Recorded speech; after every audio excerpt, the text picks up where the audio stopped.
Hello, did you have to let me in? Do you have a microphone? You're muted.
Can you hear me, Shannon?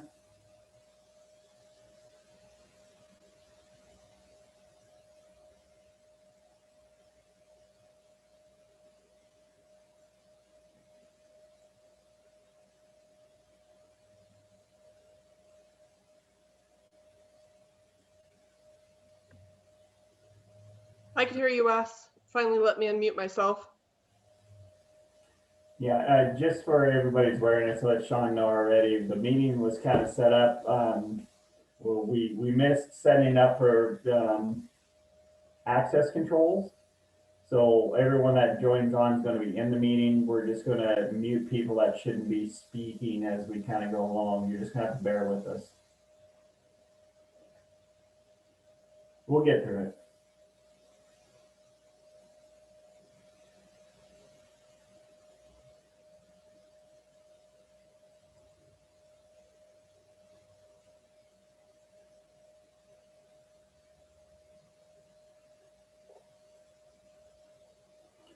Hey, Fred, it's good to see your face.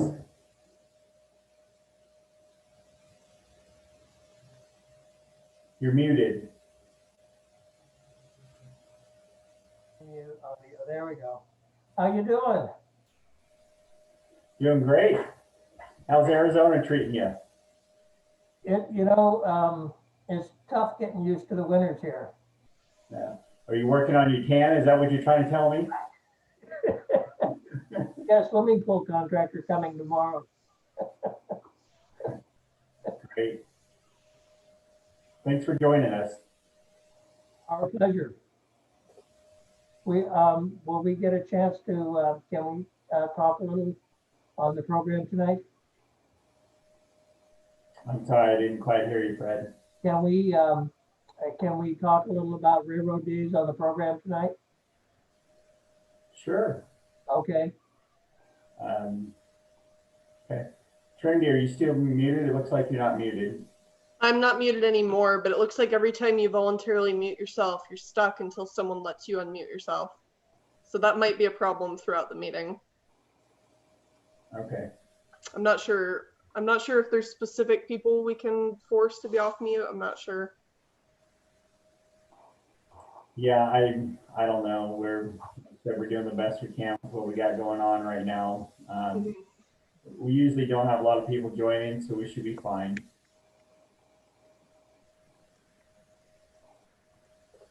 Hi, Amy. Anything exciting going on in Colfax? You know, it's always exciting here, Fred. Always exciting.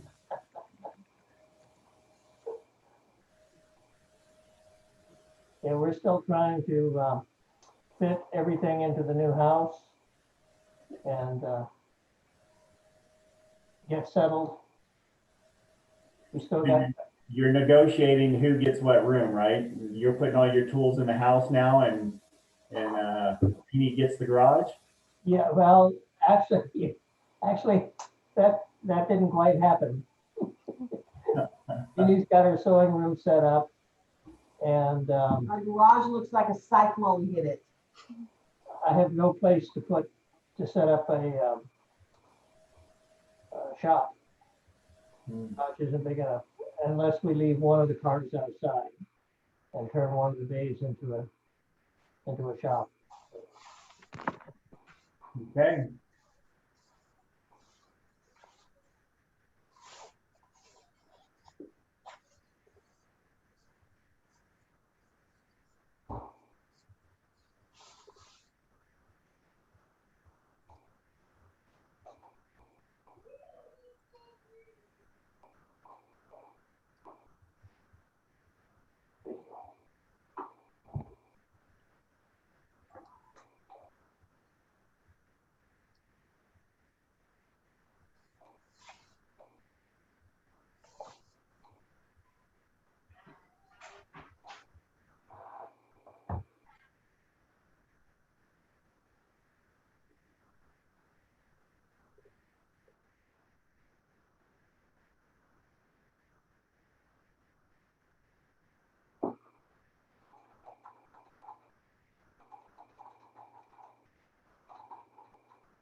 Okay, I'm unmuted. Said the host would like me to unmute. Okay, I'm unmuted too. That's the first time I've seen that message.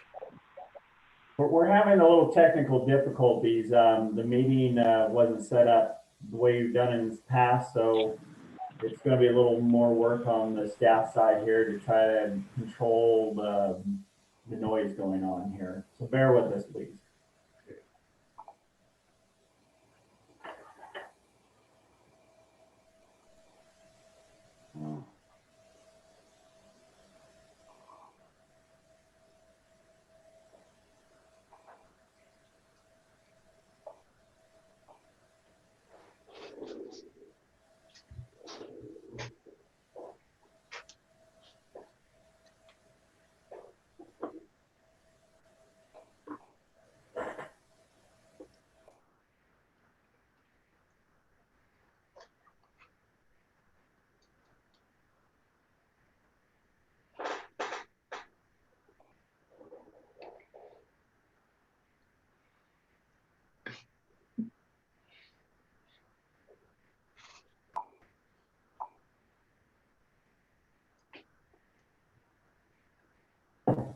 All right, Sean, council, the way it's going to work is we're going to have to manually unmute the panelists, the council, and anyone that was speaking at that time.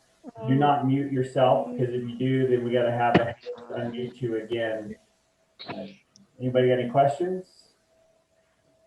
Nope. Or are we not going to be able to mute ourselves throughout this meeting in order to be able to speak? If you mute yourself when you're not speaking, the host will have to unmute you. So I'm sorry for that inconvenience, but we had a little technical difficulty, I guess, when this thing was set up. So just stay unmuted and you're fine. Okay, I'm just going to have to find an area to be very, very quiet then. Sorry, Trinity. It's okay. We'll work through it.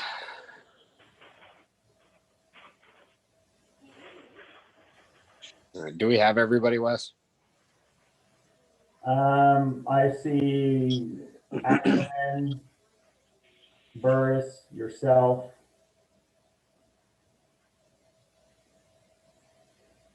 and Mick. That's it so far.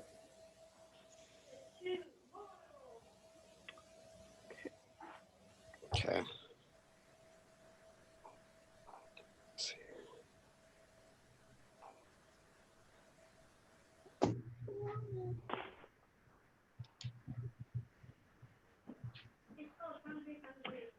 Hey, Wes, I'm going to switch myself to phone audio so I can try to have some control over muting myself without triggering it through Zoom. So you might see me call in here. Okay. Oh, Ty just gave me the same advice. Thanks, Ty.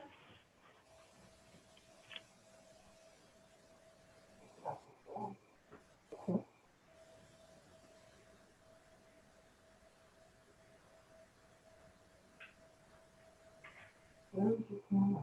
Oh, that's here.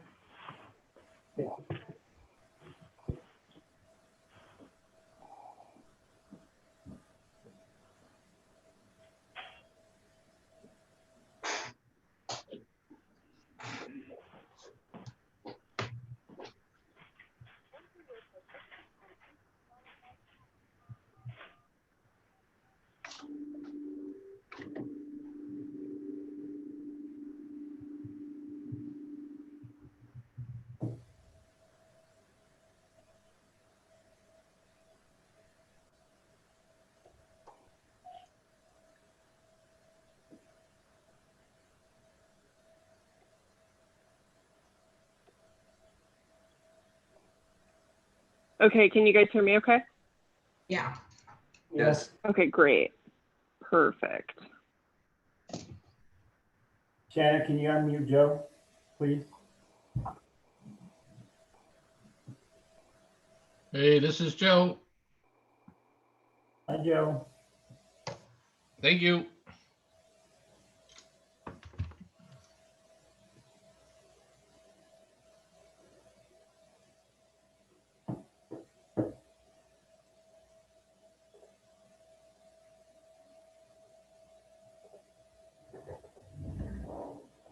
Okay, so just giving everybody a heads up, because this mute function on this meeting is going to be such a pain, it looks like I'm having success if you call in on your phone and use your phone's audio, even if you're using the video. You know, council members, everybody, if you're unmuted, that'll give you the ability to mute yourself when you're not talking without disrupting our issue with Zoom that we're having tonight. So if you feel the need to mute yourself between speaking, or if it becomes an audio issue throughout the meeting, just call in on your phone.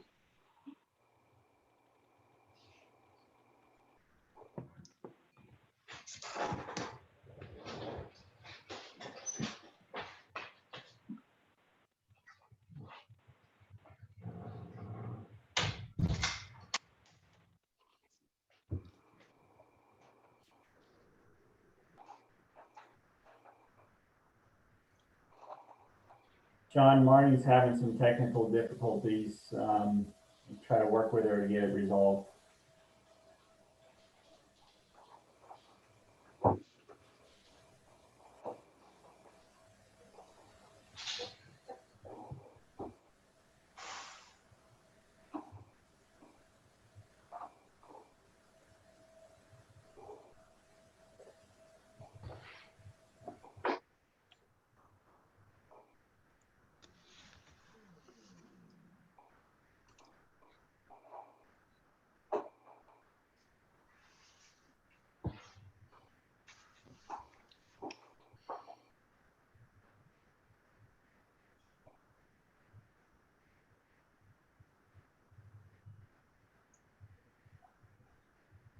All right.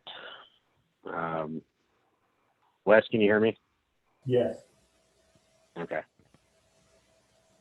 Great. Let's see.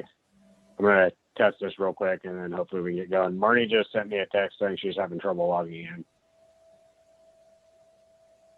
Okay. Yeah, I'm trying to help her work through it right now. Okay, cool. No problem.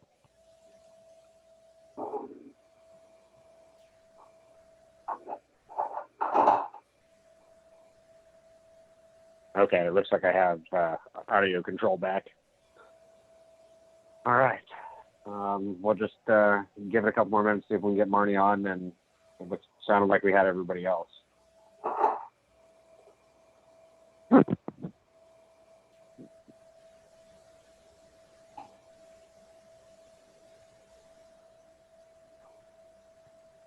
Sean, we may need to have Marnie come in City Hall to get her on. So however you want to handle it. Okay. Sounds good. I'm muted. Okay, no, I'm not. All right. Okay, I guess if she's going to be on her way down, we can go ahead and get. Well, we got to have her here too, don't we, for roll call? We can start if we have a quorum. Yeah, you have a quorum, so you can start the meeting and then just let you know, for the record, let everyone know when she gets there. Okay. All right, then everybody's good. We'll go ahead and call this open session meeting to order. January 13th, 2021, regular meeting. Called to order at 6:10.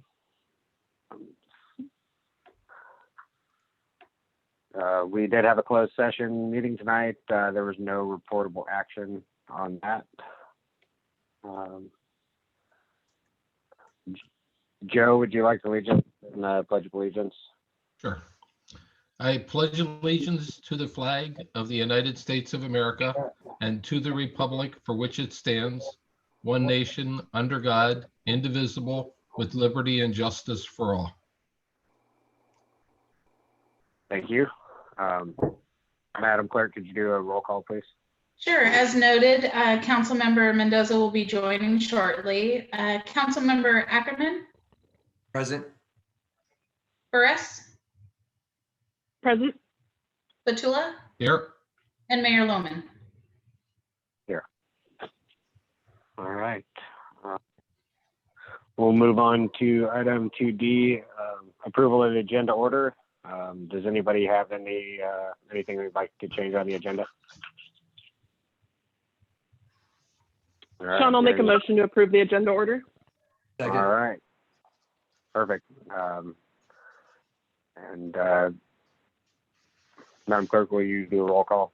Sure. Who was that seconded? I didn't catch that. David Ackerman. Thank you.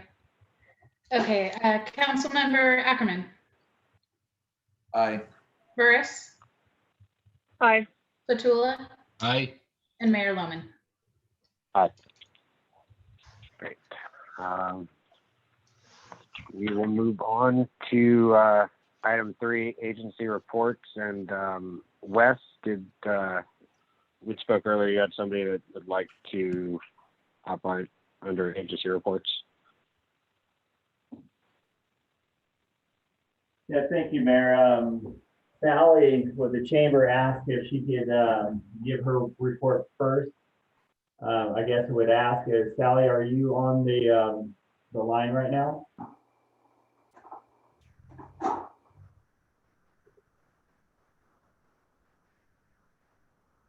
Mayor, I'm not seeing Sally on here, so we could probably, I suggest we just move forward as we usually would.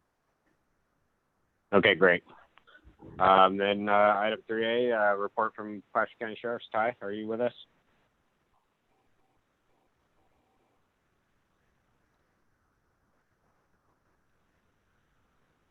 No, we don't have Ty. I think we need the host to unmute Ty. Yeah. I'm He here. may be on a phone number. Oh, there we go. Hi, Ty. Yep, I'm here. Yeah, take a minute to just get unmuted.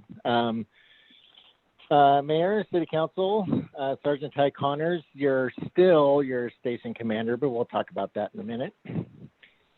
But I'd like to kind of give you a quick report. I know it got sent out today, so I don't know if anyone reviewed it. The stat report for December, just some quick numbers. We had 449 calls for service. We have 189 that were within the city limits of Colfax. This doesn't happen too often where, so 240 of those were outside the city limits. And most of you know that the Colfax beat, we take care of city limits and then the outlining county. And usually our calls for service are more in the city than in the county, but this in December actually was vice versa. So that was good for us in the city. We had 12 arrests in December. We currently are going through our advanced officers training started, and we had the sheriff talk about the state of the state and kind of what things that are changing in the law enforcement world. There's some new state legislature that went out that we're trying to deal with right now regarding use of force. It's kind of been a hot topic, and Post, who oversees all our peace officer standards and trainings, it's really getting turned around. So there's a lot more that's getting added to it, a lot getting put onto the agencies. As far as our deputies or officers that are making decisions on use of force, we have to think of 100 different things within a split second, but now more and more get added onto our plate. So more to come on that. We're still trying to learn what all the new rules are and regulations. But they did go over some facts that were kind of interesting during our training regarding in the county. And this is for calls for service for 2020. Overall calls for service, we had 66,490 calls for service in the county. Out of citizen-initiated calls, meaning that citizens call in for a deputy response, there's 32,827. Deputy-initiated response, like traffic stops or self-initiated activity, there was 33,663. Out of those 66,000 calls for service, we took 12,035 criminal reports, and 2,643 people were arrested.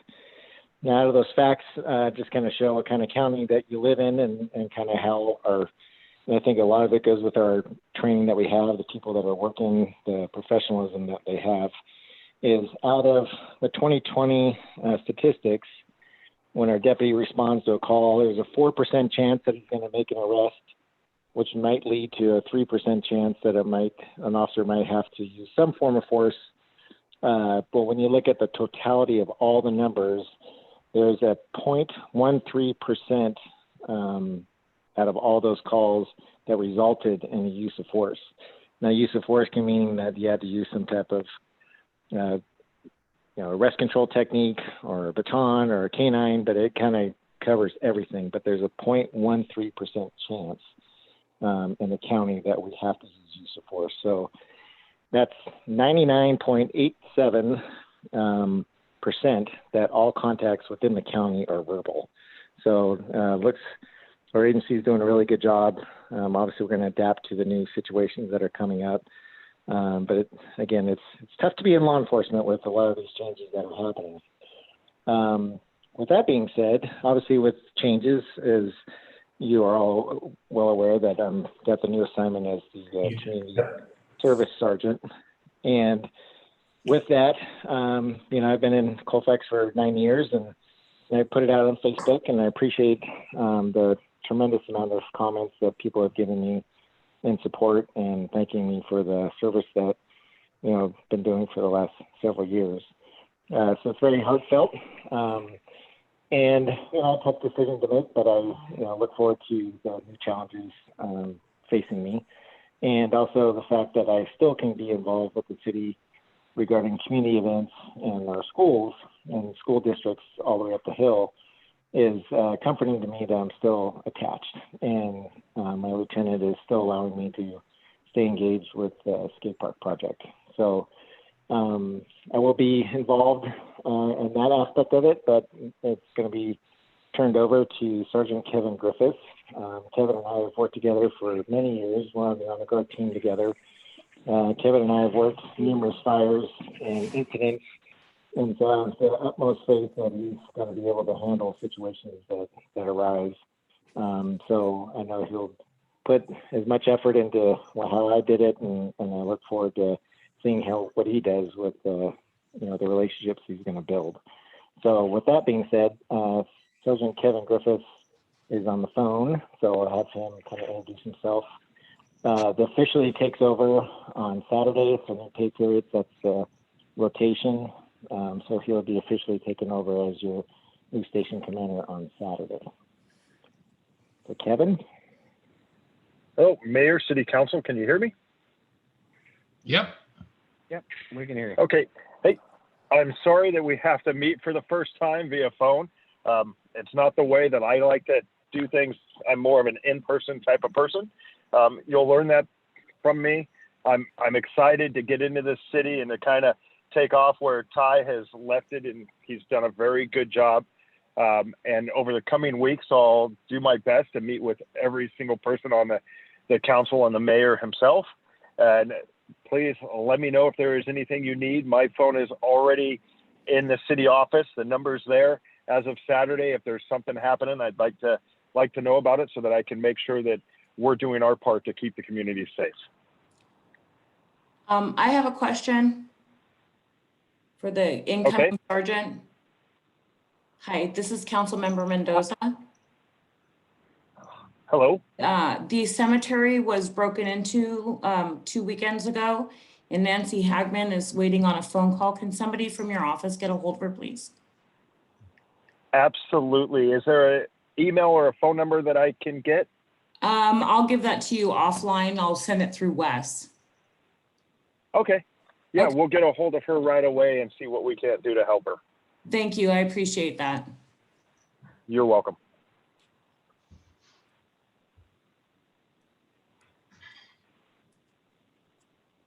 Well, thank you very much. Sergeant Griffiths, is going to be great to meet you. I can't wait. Ty, thank you so much for everything you've done for this city. It's sad to see you go, but I'm really happy to know that you're going to be watching over our schools and being the one in charge of that, and that you'll be able to still be involved in the Colfax area. Thanks, Sean. Yeah. I'll go ahead and turn it over to council if you have any questions. Joe? Nope, no questions. Just Ty, I'd just like to just extend a personal thanks for just all your time and effort. I think it's been just great working with you for all these years. Yeah, same here, Joe. Thank you very much. And as any recommendation I have is just I'll help you out on any roof jobs I got. Yep. Thank you. David, do you have any comments, questions, anything? No, just welcome on board. And yeah, Ty, I'm sure we'll see you around. And thank you both for all you do for the community. Appreciate it. Thank you. Thanks. Marnie, do you have anything else? Oh, I just want to say thank you to the sergeant for all your hard work over all the years and keeping the skateboard park alive. And I'm glad that you're going to still keep pushing that through. I think being in this new position will be really good, knowing that you're, got your hands on the kids and your eyes are there, and, all that good stuff. Thank you for all that you do. Cute baseball pitcher. Had to throw it in there. Thank you. Anyway, be safe out there, and then welcome to the new sergeant. Thanks, Bernie. All right, Trinity. I just want to echo everyone's sentiments. I'm definitely sad to know Ty is changing roles, but I really can't think of anybody better suited for the job he's taking on. And I'm really happy to hear that you'll still be around and you'll still be participating.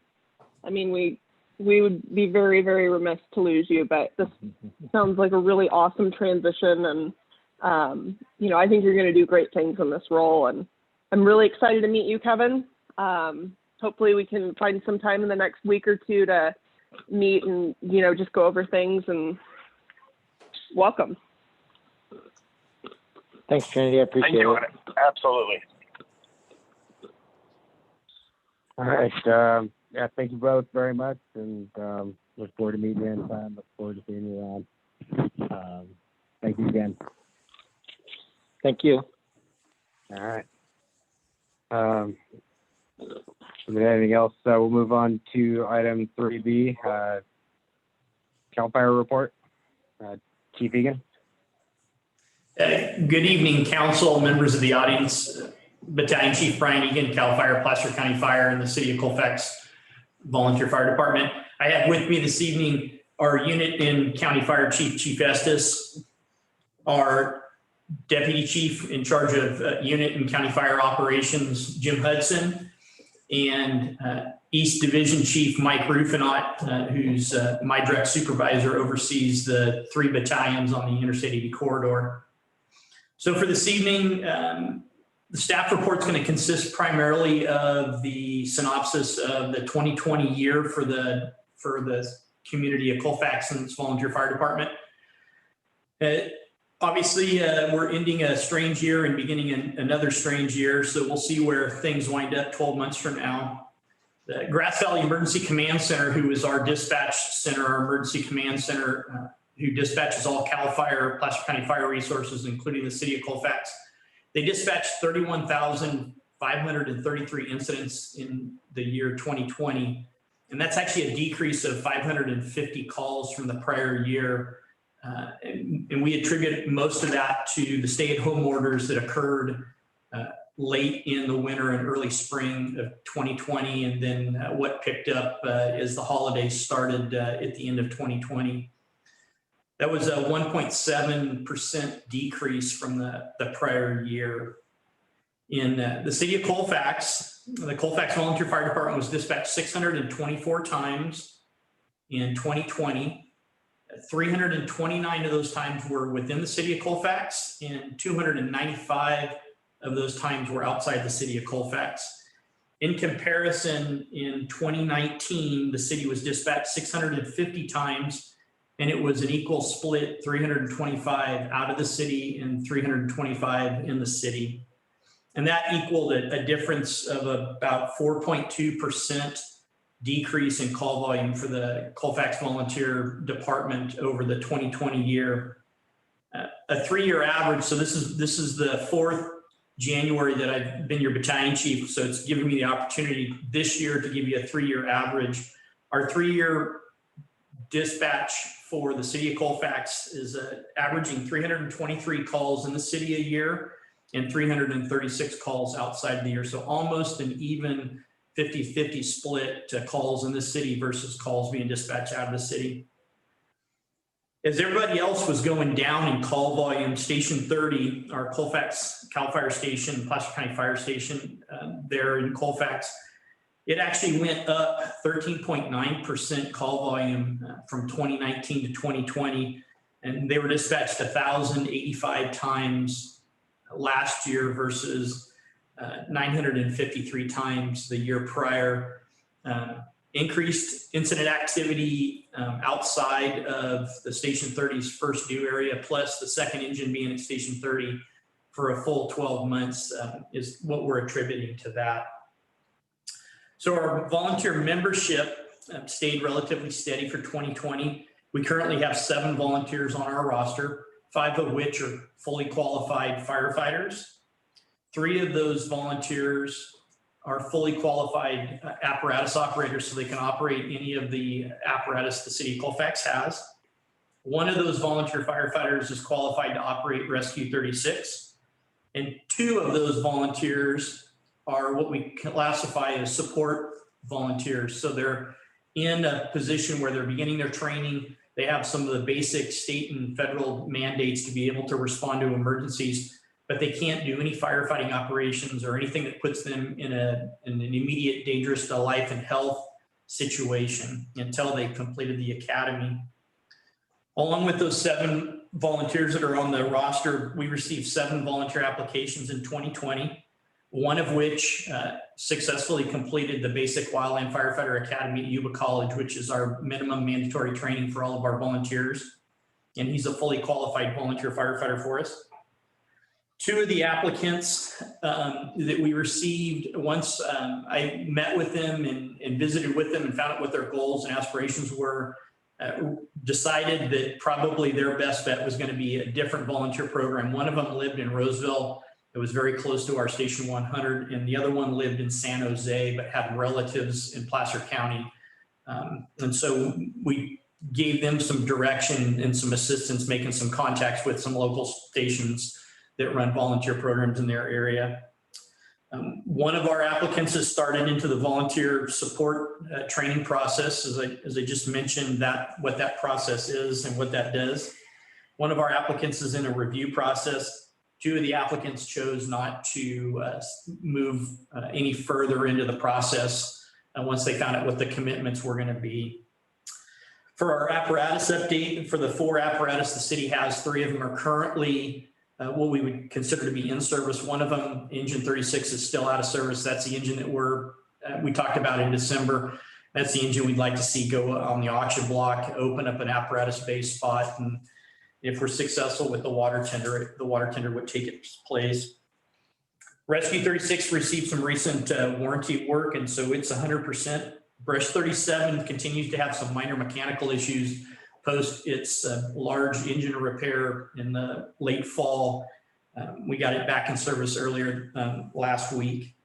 Engine 37, our Type 1 engine, is currently out of service with a pump shift issue. It's at the shop right now, and I'm hoping that we'll have it back within the week. Moving along, somewhat out of our stats for the year, kind of what we're starting with for the first of 2020. Volunteer driver operator Roger Bresnahan is going to be assuming the training coordinator role for our volunteer program. There's no secret that COVID and all of the requirements with that has really thrown us for a loop as far as being able to efficiently and effectively host volunteer trainings throughout all of our county companies and the city of Colfax. We've done our best, but it's just not where we really want to be. So with Roger's help and coordination, working with the Station 30 fire captain and engineer that are also in charge of the Colfax City training, they're going to be working on some smaller scale training and evolutions that our volunteers can continue to go through, along with help and maintain target solutions, training records, and things like that. So it's going to be a great help having Roger on board. And then the COVID restrictions obviously have limited our ability to do many things. But one of the things that we've gotten back on track here in the end of December and the beginning of January is our fit testing for our volunteers. So they're going to be receiving their medical packets here within the next couple of weeks, and we'll get them fit tested. And that's a federal requirement and a California requirement for anyone that wears a breathing apparatus. And then the last thing I'll update you on, and this is more just as an update. So with all of the COVID restrictions and all the COVID mandates and changing expectations from the different health departments, we've made sure that we've included our Colfax volunteers under everything that our CAL FIRE staff and our Placer County Fire volunteers receive. And so with that, we've made sure that our Colfax volunteers have access to medical supplies, specifically masks, gowns, and gloves in the event that they needed something for restocking on the apparatus. We have at all of our stations decontamination kits and procedures, and our Colfax volunteer apparatus and stations are included in that if we needed to decon a station or a piece of apparatus.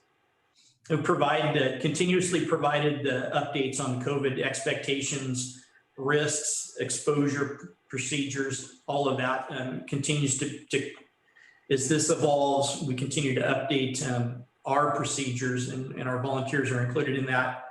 And right at the first of the year, Placer County Health Department began vaccinations of the Tier 1 first responders. And with that, we were able to include any of our Colfax volunteers that wish to receive that vaccine.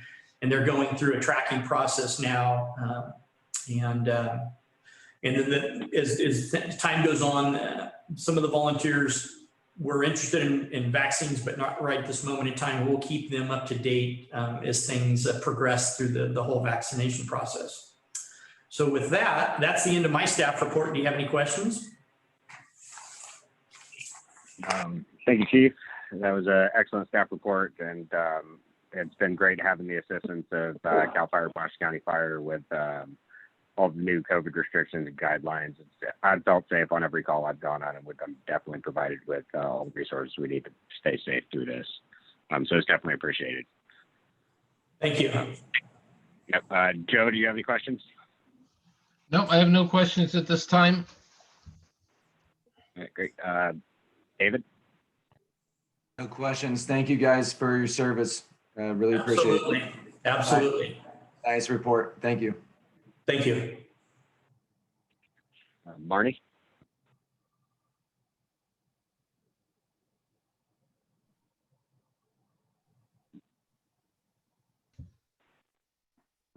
Hold on, come back to Marnie. I'll get her fixed again. No problem. Trinity? No, I don't have any questions at this time. Thank you. Hey, Sean, Ty, can I say something? Yes, please. Yeah, I just wanted to, just a little shout out from my side of it with Chief Egan. Brian, I can't thank you enough for the relationship we built throughout all the years and working all the events together and incidents. So really can't thank you enough. So please take care of Kevin and make sure that he is there for you like you were there for me. Oh, absolutely, Ty. I couldn't have asked for a better partner in cooperative public service and protection for the city of Colfax. You will be sorely missed, both in our shop and within the city. But I know, having worked with Kevin quite a bit over the last several years on quite a few incidents, I couldn't really have asked for a better person to have you pass the baton to. So looking forward to seeing him and looking forward to seeing you at your new school events. Yeah, thanks. Thanks again. I just wanted to say that real quick. Thanks, Sean. Yeah, thank you. I got to say, last night was definitely a good example of that great partnership we have with Placer County Sheriff and the fire department. We had a rescue last night for a miner that had fallen into the water and was hypothermic. And all of our crews plus the search and rescue crews were out there, and we were able to successfully bring them back safely. So that was a great example of that partnership. Everybody mobilized quickly and worked out really well. Wes, did we get Marnie back? Yes, I'm back. Sorry, I couldn't unmute myself. I just No want problem. to thank you. Thank you to our fire captain, the chiefs. And it's always nice to see Chief Estes. So thank you for joining us this evening. and for all that you do. Thanks, Marty. All right, great. Thank you. All right, we'll move on to item 3C. Do we have a representative from CHP with us tonight? Is Chris on? Wes? Mayor, I didn't see Chris on, but Sally is on now and available to speak if you're okay with that. Yeah, absolutely. That's great. Sally, thanks for joining us. Terrific. Thanks for having me. Can you hear me? Yes, we can. Wonderful. I've been trying to unmute myself for about 20 minutes. Glad to be here. Got to just tell you that in any other year, our chamber would be working on pancake breakfasts and mixers and thinking we're overworked. This year, we worked harder than we've ever worked. Mainly not on mixers or pancake breakfasts, unfortunately, but mostly on grant programs. So we've been working, getting the word out there to our small businesses on just one wave after another of Placer County grants, also Colfax City grants, the last one which just closed.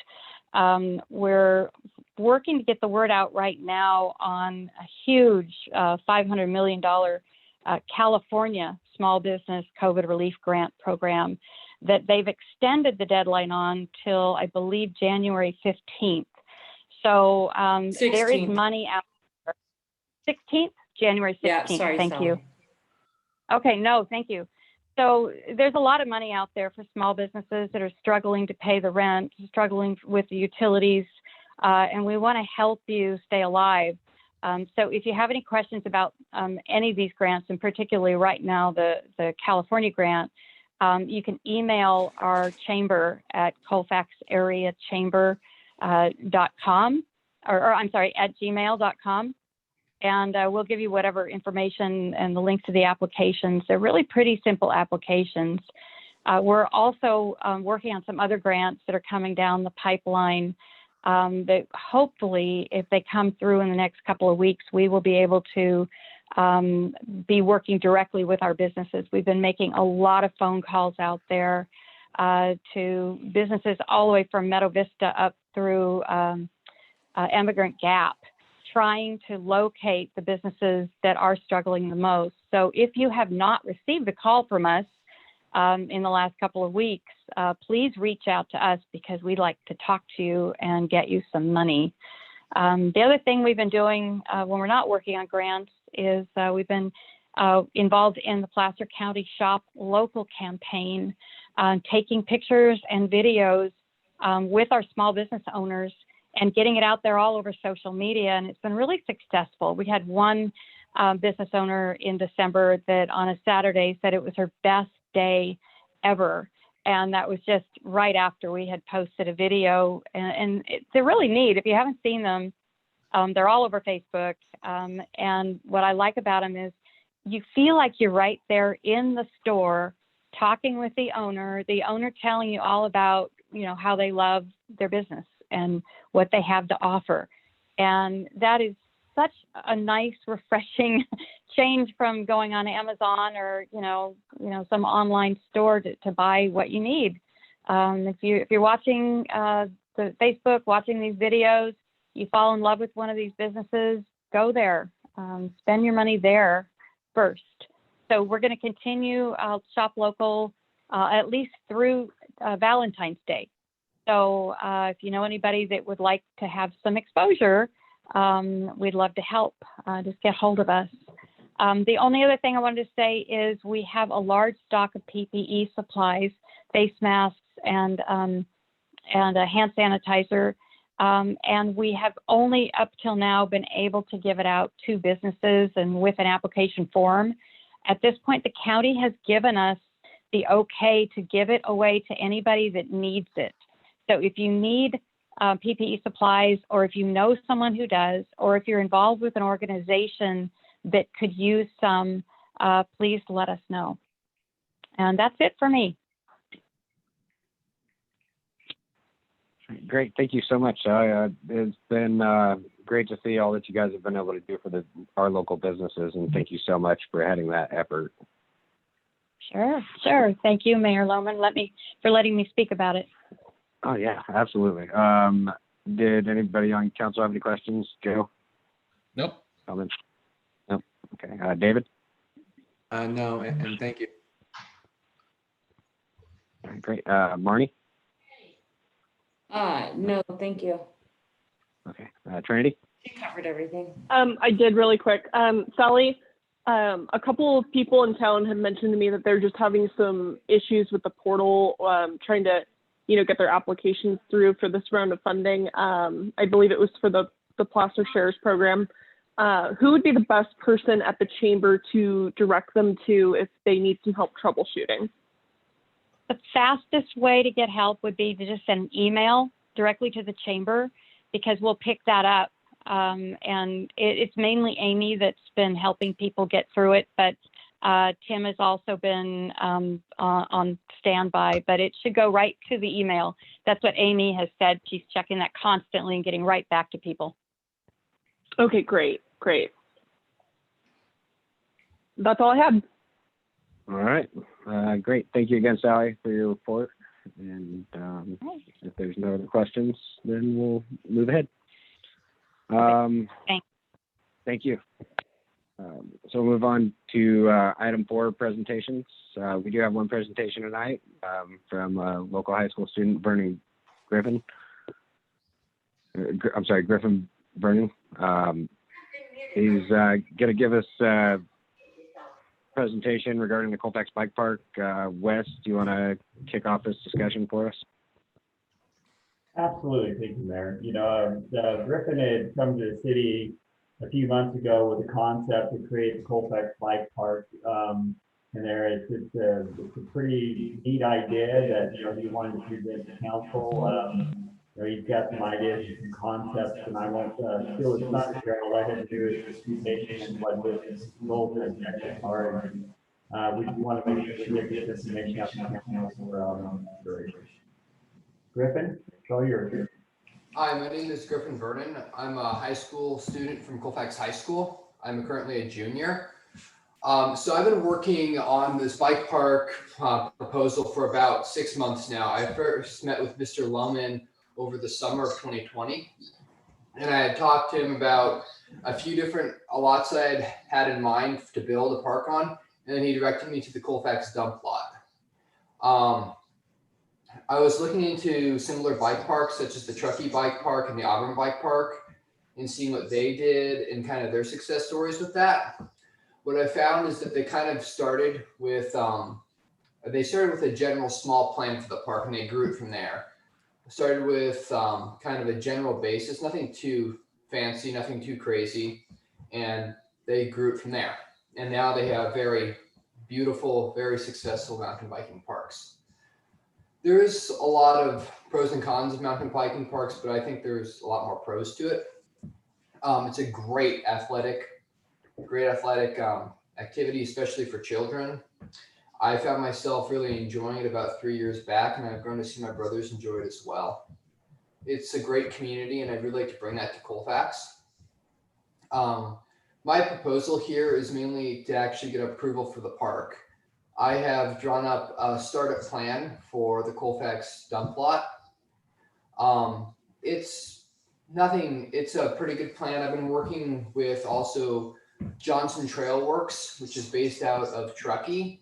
They helped to build part of the Auburn Bike Park and as well part of the Truckee Bike Park. So the cost of the mountain biking parks, they're compared to many other parks, it's not terribly expensive. Because it's mainly built out of dirt and other natural materials, it is very simplistic to build. To the Auburn Bike Park, I'm not sure if anyone has ever seen it, but it's a very nice park in my opinion. They have received around $100,000 in donations and currently are building their next section. The Truckee Bike Park has raised around $1.1 million in donations and sponsorships, which is a very large amount of money. Though their park is very extensive and very complex. I am aiming for this park to be somewhere in between there, in this $200,000 to $400,000 range. As you can see here, this is the basis plans. It would work in a system of phases, starting with the phase 1 through phase 3. The plans for phase 1 and phase 2 are shown there. On the bottom half of the parking lot would be phase 1, consisting of 3 grain trails, one of which would consist of a pump track, the second of which would be an intermediate / beginner dual slalom. There would be an intermediate slopestyles course or dirt jump flow. It's considered many different names, but it consists of mainly dirt jumps and some wooden features, though it consists mainly of dirt. The other one trail would be a technical section just dug into the side of the ground with 1 to 2 jumps and possible rock gardens. Rock gardens are basically just sections in the ground that are more rocky than the rest of the trail and provide a slight technical challenge. The phase 2 system on top would show a slight climb. The black trails are the access points to the phase 2 system, though they are not completely complete with only half of phase 2 started. Something beautiful about this lot that I really, truly cannot really ever emphasize too much is it has great access for CAL FIRE in case of an emergency. Though I have not seen any emergencies at the Auburn Bike Park or the Truckee Bike Park to their making the state. The parks are not terribly complex to make. It's just dirt piles compacted into jumps. I know I talked to Mr. Aloma and Mr. Heathcock about how this still has the garbage issue on it and how it has continually been monitored. With that, I would like to, with council approval, I would like to move for the ecological approval with that corporation or organization to get approval for this if the council would approve it. There is a lot of benefits to this, especially on this lot, in my opinion, is because we're building a system of trails, it would add more dirt on top and more filtration for the water. It would also promote business in Colfax. If you've seen growth in a lot of mountain biking communities, not as much, it's definitely can be seen, but in much bigger aspects, such as British Columbia and their mountain biking industry, they've started mountain biking areas and regions, which have grown to be very successful and very lucrative business enterprises. Though this is not for the business, that is just one benefit of it. It is really mainly for the people and the kids. I've seen kids, I've seen my cousins down on Main Street where there's cars going by, but they don't really have anywhere to go. I know that there's the skate park being currently built in Pralian, but that only serves a fraction of what really could be done in Colfax. I would really like to see Colfax's recreation district grow. I really believe it has the potential to become something very great. Mountain biking also has a great community to it, especially at the parks. I have met no one at these parks that is doing drugs or any of that stuff. They're all very healthy, very active people, and I think that's a great community to be a part of. They're very positive and they push forward very, very encouragingly. I know that when you go to those parks, you really truly feel part of a great community and you're pushed to do more, you're pushed to do more activities and propel yourself further in mountain biking and other aspects.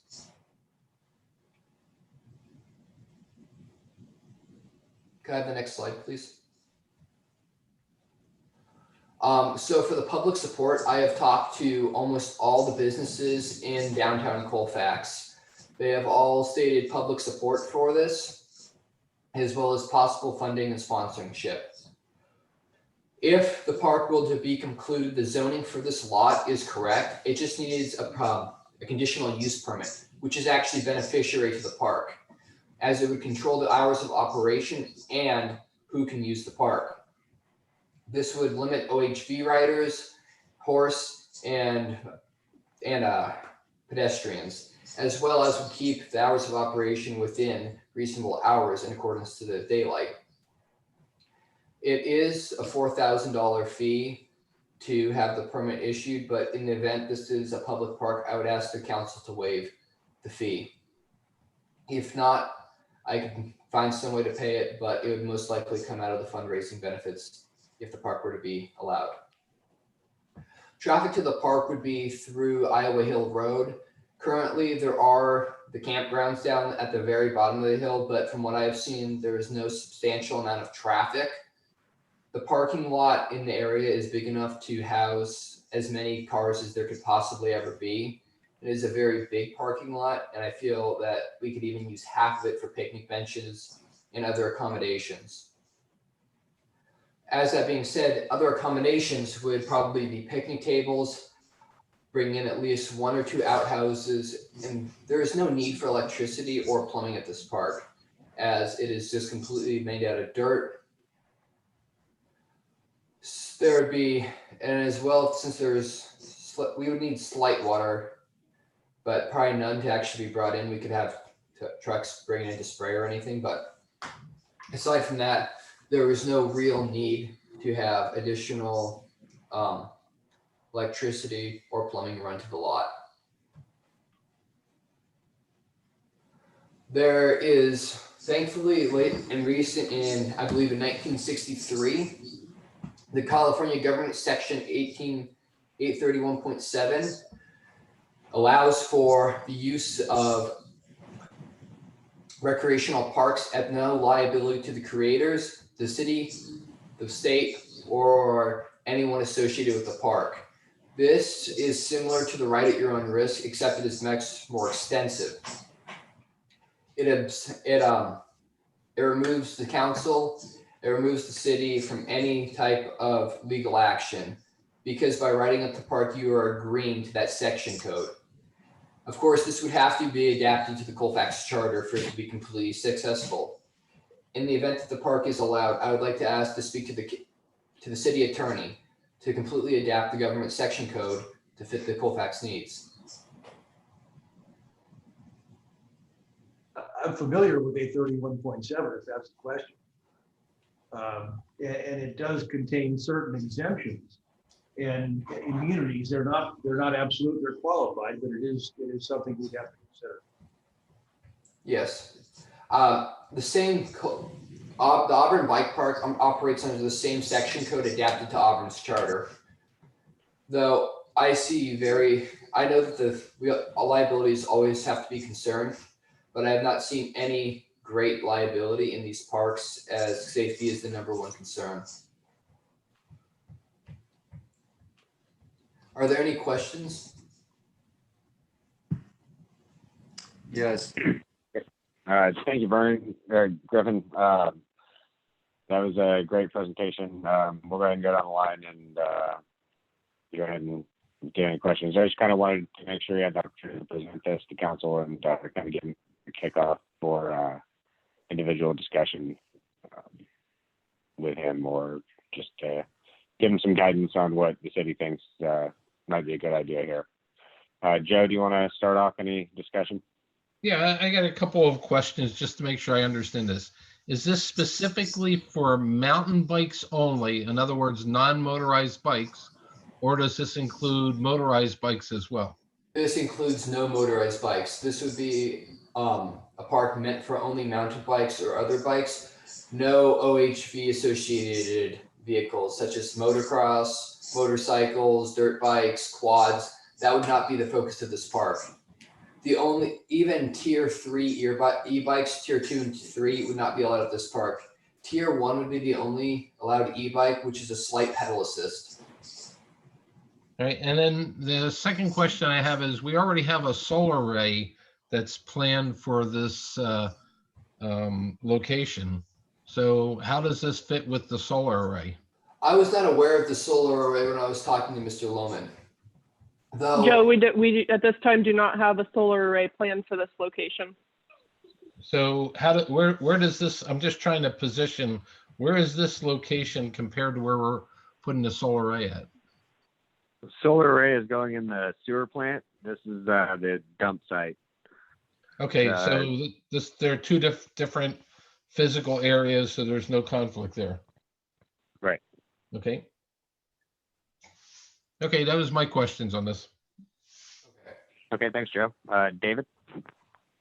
Griffin, great presentation. I could tell you spent some time on this.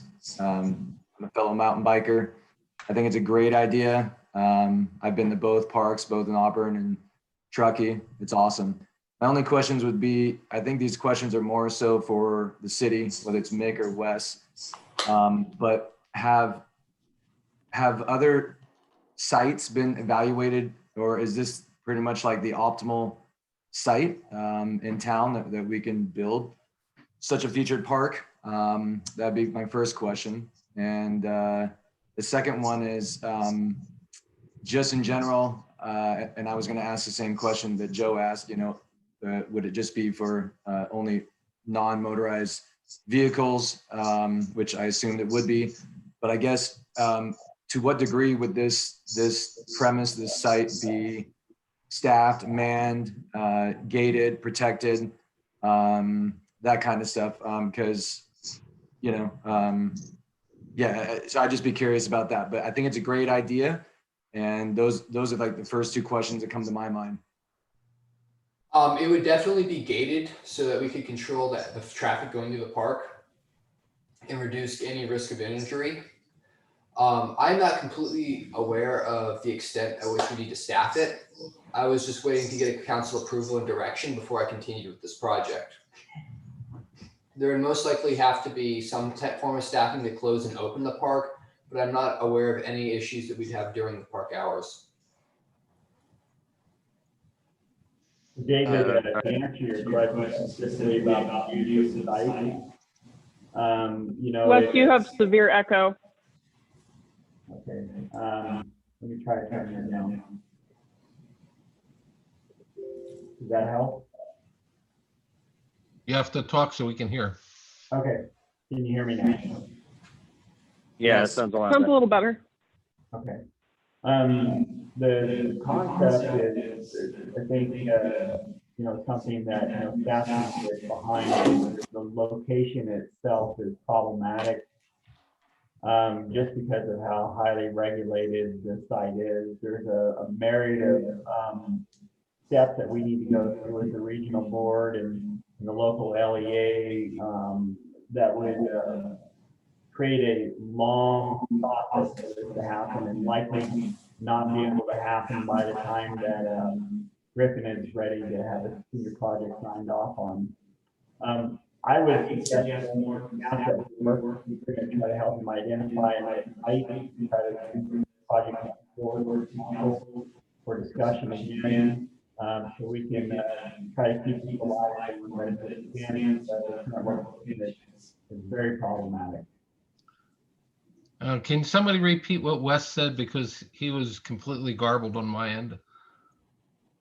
I think if I caught that correctly, it sounds like Wes's sentiment he's trying to express is that the site has so much heavy regulation that from staff's perspective, it would be preferable to find a different location. Is that correct, Wes? It is. Thank you, Trinity. And Wes, could you just mention like 2 or 3 of the types of regulation issues we would face at that site? Yeah, so because the site is under requirement permit, it's very stringent of what can happen out there. So that even you would have to go to the regional board and propose your use. So you'd have to have that drawn up, all the technical report along with it stuff. The next thing is if they get past that part, they would require a registered engineer to design. They would require construction management oversight. So, and all this process would probably take a year and a half or more. And an expense to the city for this project, probably somewhere between $40,000 to $60,000 just to get to this point. And that's not even including the construction cost. Wes, this is Amy real quick. Your sound is coming through on Marnie's profile.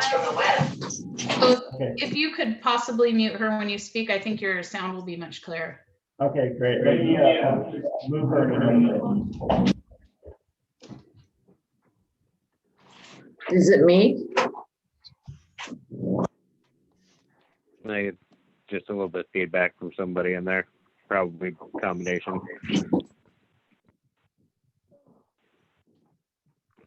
Okay.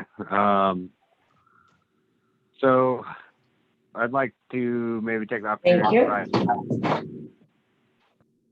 some direction. Would we be interested in maybe probing it, what it would take for the dump site to be a possibility with the regional board, or maybe allow staff to use a little bit of time to work with Griffin to maybe help identify some other sites in the city or the close county area that might be beneficial to him? Sean, if you don't mind, I have a couple questions for Griffin before I think I have any answers there. Okay. Griffin, first of all, your presentation was excellent. And I appreciate you, coming today and presenting this to council. And I think your idea is brilliant. I think my number one question for you is timeline. What does your timeline look like ideally for you in order to successfully complete your senior project? Well, the beautiful thing about this project is it's so massive that just starting it is good enough for my program. I have two younger brothers who are not that far behind me that would most likely take over this project as well if the city would allow it. Okay. If not, I can continue this project throughout college very easy. That's a pretty good substantiation.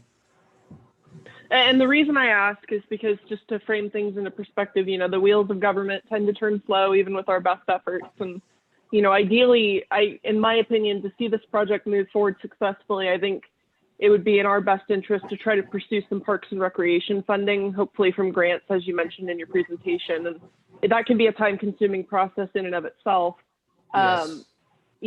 I think that this, at minimum, we're probably looking at a 4-year commitment if we want to truly make this a successful opportunity. We can take a look at the skate park as an example. Sergeant Ty Connors has been working for many years to get the funding and, work through the plans. And it's taken a lot of grind to get as far as we're at so far with that one. So, I just want to make sure we're looking at this holistically and realistically. Yes, definitely. I definitely support this idea, and I would support us looking at other locations, but I think if another location can't be identified, I'm interested in at least looking into what it would take to make this possible at the wastewater treatment plant. I'm sorry, not the wastewater treatment plant, the former dump. I think the one thing that would be pretty important, though, is that we maintain the space to be designed in a way to where multi-use would still be possible. So that cap where you mentioned the possibility of having picnic tables and such, that's really become sort of a multi-use area for the city. And so I would like to, if we do go forward with this and end up going down that road, I'd like to see us design it in such a way that for special events or other purposes, it could potentially be used for more than one thing. So for instance, that's all I had, Sean. So for instance, like adding in like a more public area, like with like a little public, maybe like a slight little stage or something, or slight like area. I'm not completely sure what you're aiming at there. One of the ways that we can do that is by avoiding permanent fixtures outside of the dirt areas. So, I noticed that most of your trails are, of course, they're going to be on the hillside. So that's great because that's space that currently goes unused. So it makes efficient use of unused space. Yes. The cement cap, if we're able to avoid permanent structures on the cement cap, which I know is definitely ideal for the water board, then that gives us the ability to really, again, make the most use out of that space, to use it for different events, not commit it to one thing and only one thing. Yes, I agree with that. I'd like to make sure that it's completely usable for anything. I don't really see any permanent structures being put on there. Honestly, I see things that could even be picked up and moved around by 2 people being put there. For instance, picnic benches and an outhouse. Mm-hmm. The only permanent, semi-permanent thing I could ever see being put in is possibly some fence posts, but that's about it. Mm-hmm. Makes sense to me. So I have a comment. Is Trinity, are you complete with your questioning? Can you guys hear me okay? She said yes. Okay, great. I just want to say, Griffin, thank you so much for your presentation. I really like when the youth comes in.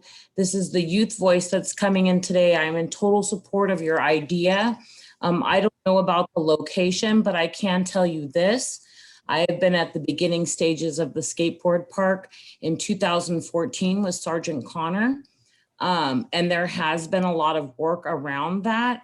I think something like this may or may not be easy, but I just want to let you know that there's a lot of pieces that need to be put together. And it sounds like there's a consensus of support on your idea, so that's good. So I don't know, do we have a youth commission? Or I think what we did with the skateboard is we had like a bunch of people sign on. Trinity, how did that part work? I think that we need to figure out how to grasp this concept that he's bringing to us so that we can have it captured and be able to keep it rolling forward. I think you're muted. You're muted. Yeah. Sorry, thank you. I was going to say, I think as of right now, I think what we have is Sean and I are the liaisons, at least to the high school and elementary school. So in that aspect, we do have, sort of a almost subcommittee type framework. Okay. However, anything else with the skate park, I think the best thing to do would be to defer to Ty, because in the past, there's been several committees, several youth programs with it.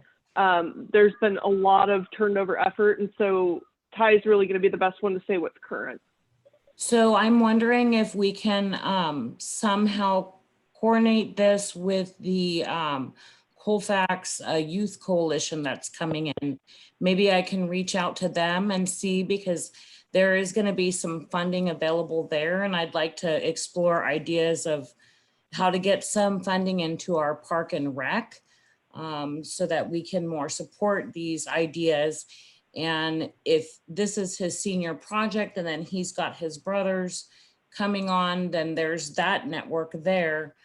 But I would say reach out to your school, Colfax High School, correct?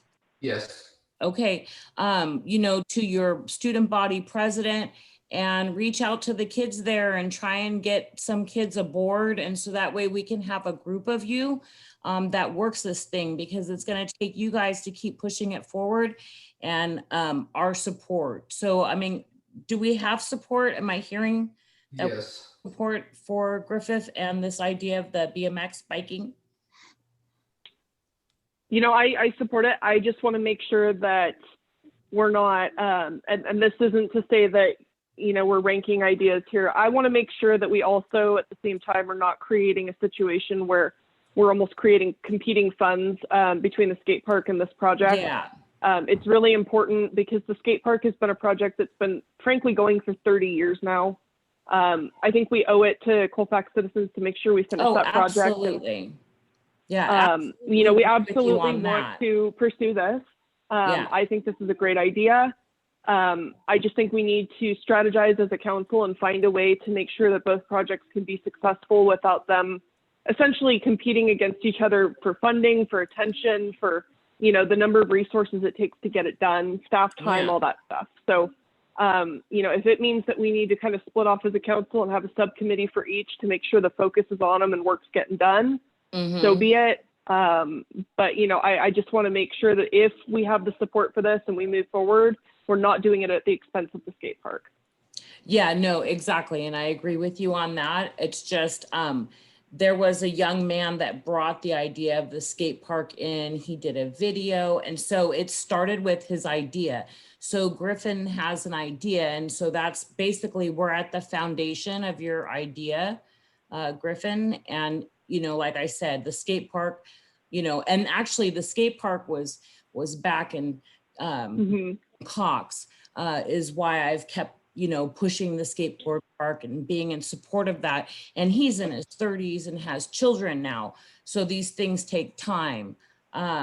So Griffin, love your idea. Always use your voice. I'm in support of whatever we can do to, you know, help the youth have more activities, especially in our pandemic. Thank you. If I may add something to Trinity's comment, I have been looking into substantial grants for parks and recreation in California. Currently issued over the period of the 2020 summer, there was a $534 million grant issued for the state of California, specifically for parks and recreation. If this would be of interest, I would like to write a grant for similar to that, as well as Santa Cruz Bicycles has a fund called the Dirt Shed, I'm pretty sure, which writes grants for bike parks. If it would be in the better interest, this park could be funded on itself through my own fundraising along with my own committee, if that would be in the better interest of the skate park. Okay. Yeah, I think that his ideas are great, Sean. Let's make sure that we have them captured. Okay. Sean, if I might suggest, I think a subcommittee for this would be great, because I think there's a lot to discuss. Okay, that sounds good to me. And can we, everybody okay with putting a subcommittee together and then allowing staff to spend a little bit more time with Griffin to help him vet out some ideas?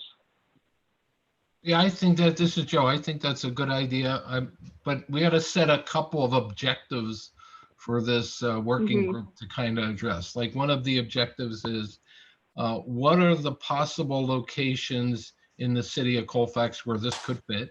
This may be the best one, but we should at least address that to say, because if there was a better one, I'd hate to miss the chance of putting it in a better location if there was one. So I'd say one of the objectives of this group is to assess what potential locations there are.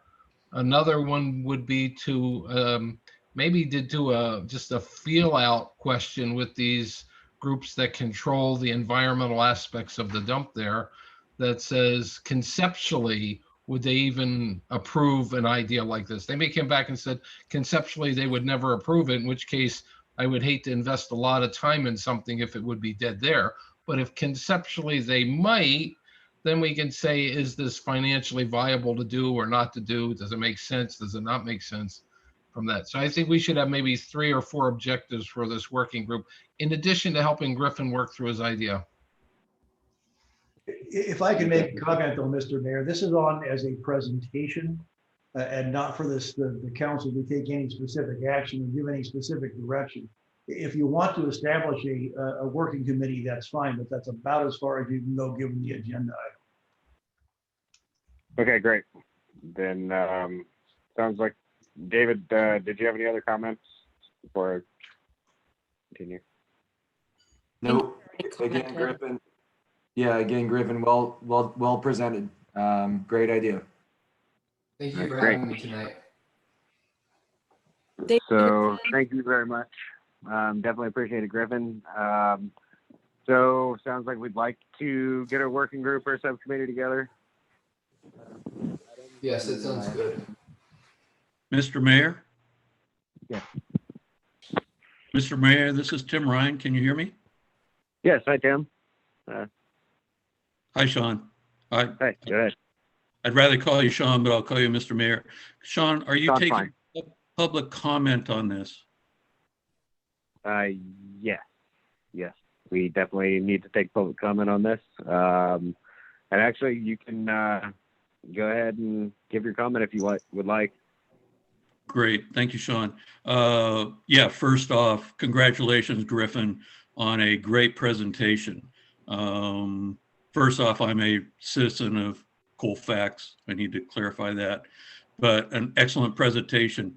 And you really show the youth of our area here that is really stepping up and taking pride in our area. So I appreciate that.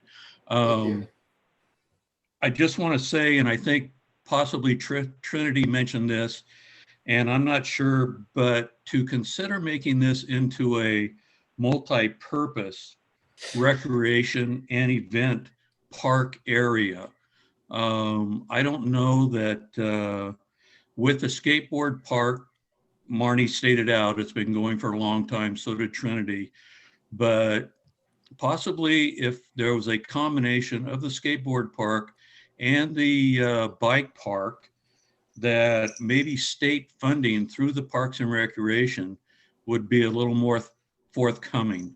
And also from the people of the Colfax area, because I think it definitely benefits all of our kids and even our older bikers.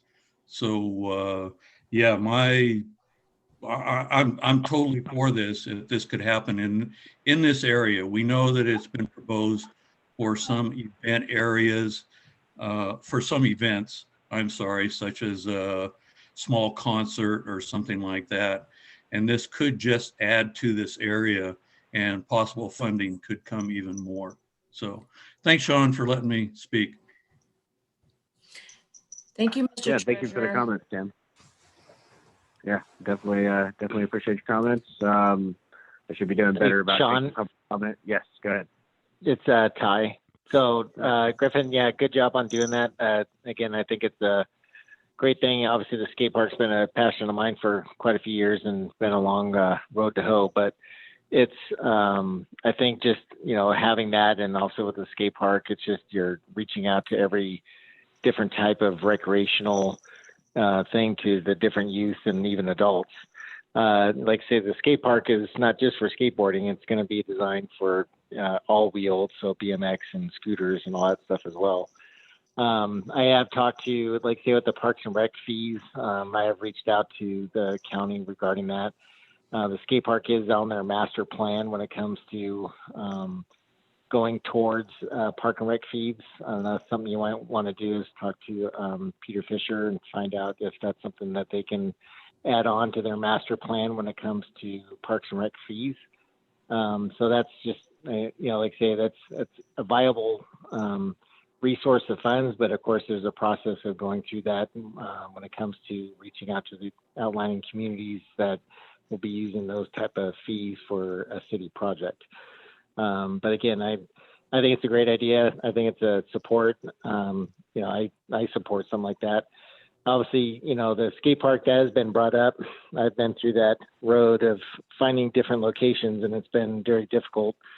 Obviously, with the skate park, it's different because it's concrete compared to dealing with trails. But that's, definitely weeding out other potential locations, because that's something that many hills that I've climbed trying to find other spots to try and appease everybody. And not everyone's going to be happy with it. You got a whole new community getting built right there off Iowa Hill Road, and some people might not like it. So just be prepared for that. Again, being out of sight, out of mind, like Tim's talking about, having a combination. Obviously, the skate park for me, being out there was, again, not being monitored like the bike park would be the same thing. But out of sight, out of mind sometimes can cause some problems. Obviously, there's going to be different types of, different people that like different recreational BMX or mountain bike compared to skateboarding and scootering.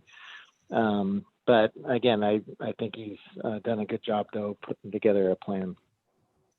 Thank you. Thank you, Ty.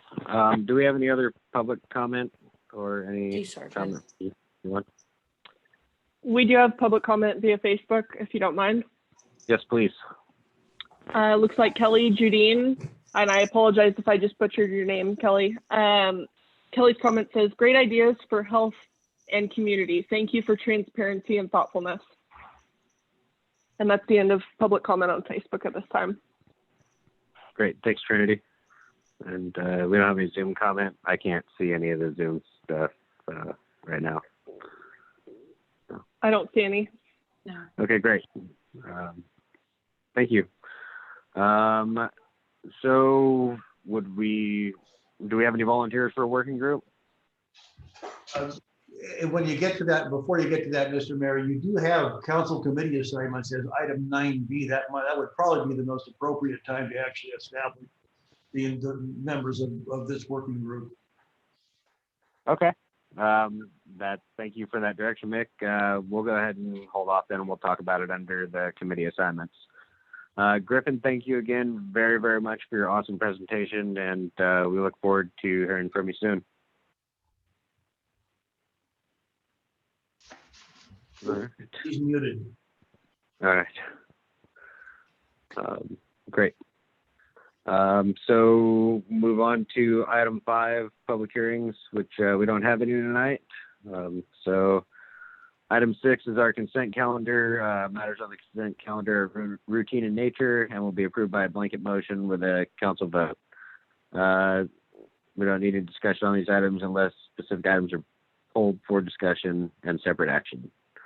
Does anybody on council wish to pull any items or make any changes to the consent calendar? Sean, this is Joe. I would just like to get maybe a 1 or 2 sentence explanations on item 6C, because I think these are positive things here.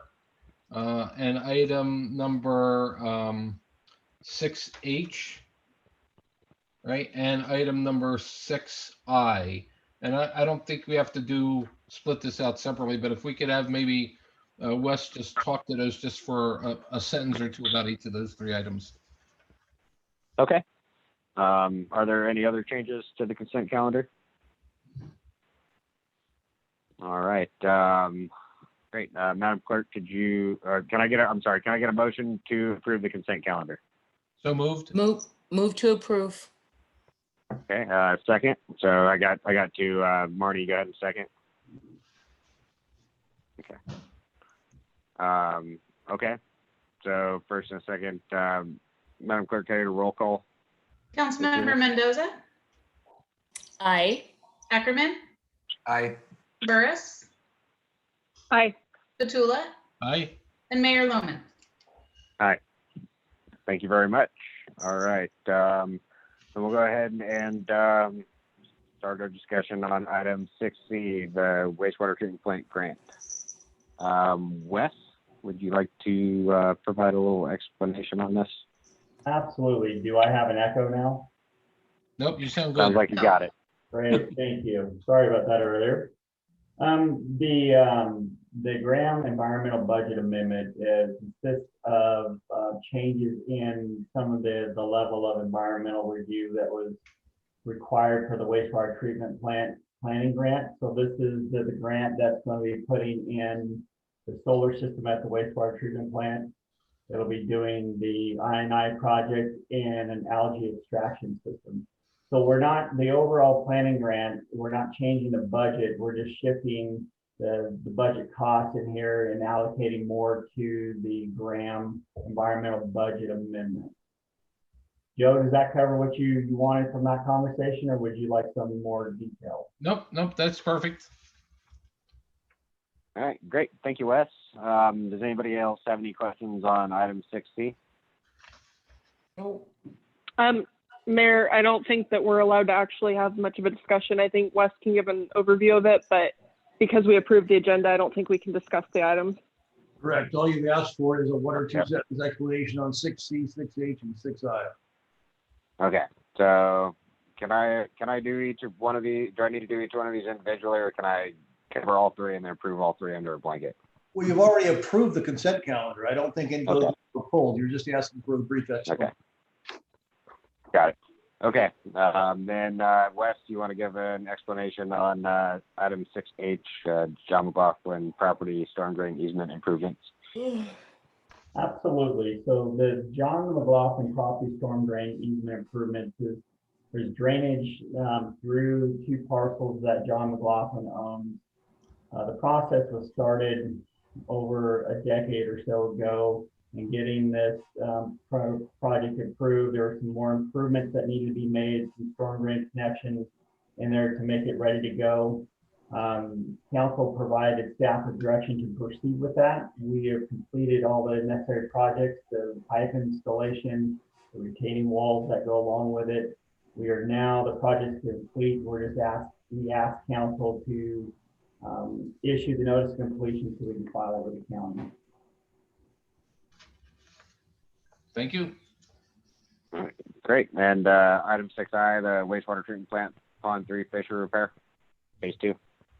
Yeah, so we completed during phase 1 of the project, we realized that the fissure or the crack underneath the liner goes significantly outside of the phase 1 scope. So what we need to do is another investigative review of how far the scope goes and determine whether or not we need to do a phase 2 project to remedy the issue at this point. All of the costs for this is covered underneath the city's insurance, but we just needed to amend the GHC budget to allow for the oversight of the Pond 3 fissure review portion. Thank you very much. All right, great. So that covers the 3 items under discussion. We'll move on to item 7, public comment. Do we have any public comment this time? Mr. Mayor, it's Tim Ryan again. Oh, go ahead, Tim. 300 South Main Street, Colfax, California. I know that the Zoom and these viral meetings are difficult and take a lot of technology to do. I have a hard enough time just getting to my laptop. But I was wondering if it is possible that the council members are on screen so that the audience and the public can see them. Sometimes you are able to get a good feel on certain votes and certain concerns and issues, how they're really looking at things when you're able to see the person. I think it's important. Plus, not only that, hey, I'd love to be seeing you guys in person instead of a blank screen. And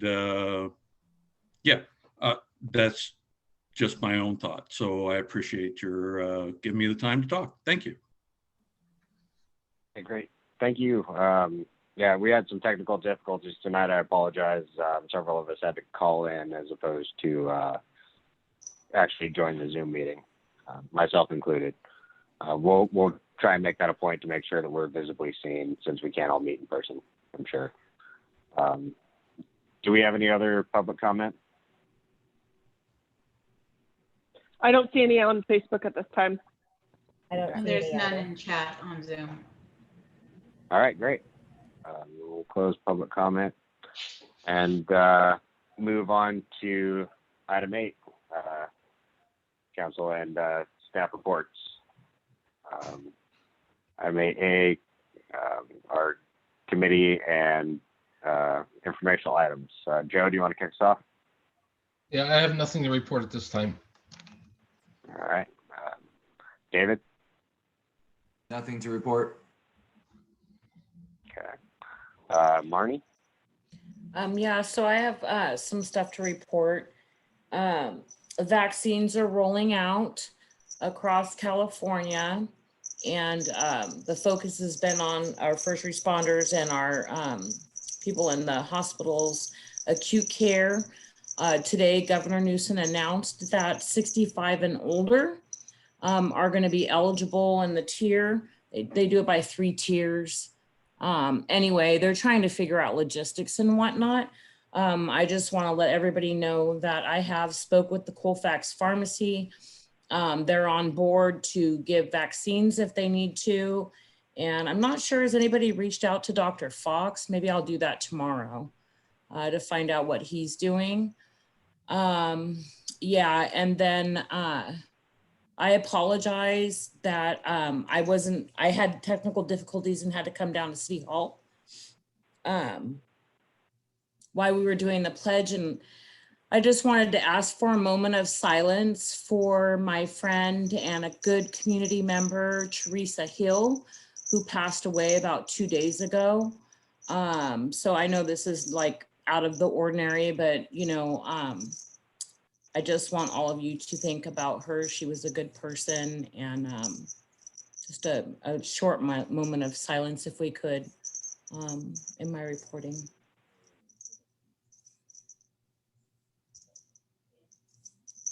Thank you. That's all I got. All right. Thank you very much, Marnie. Trinity?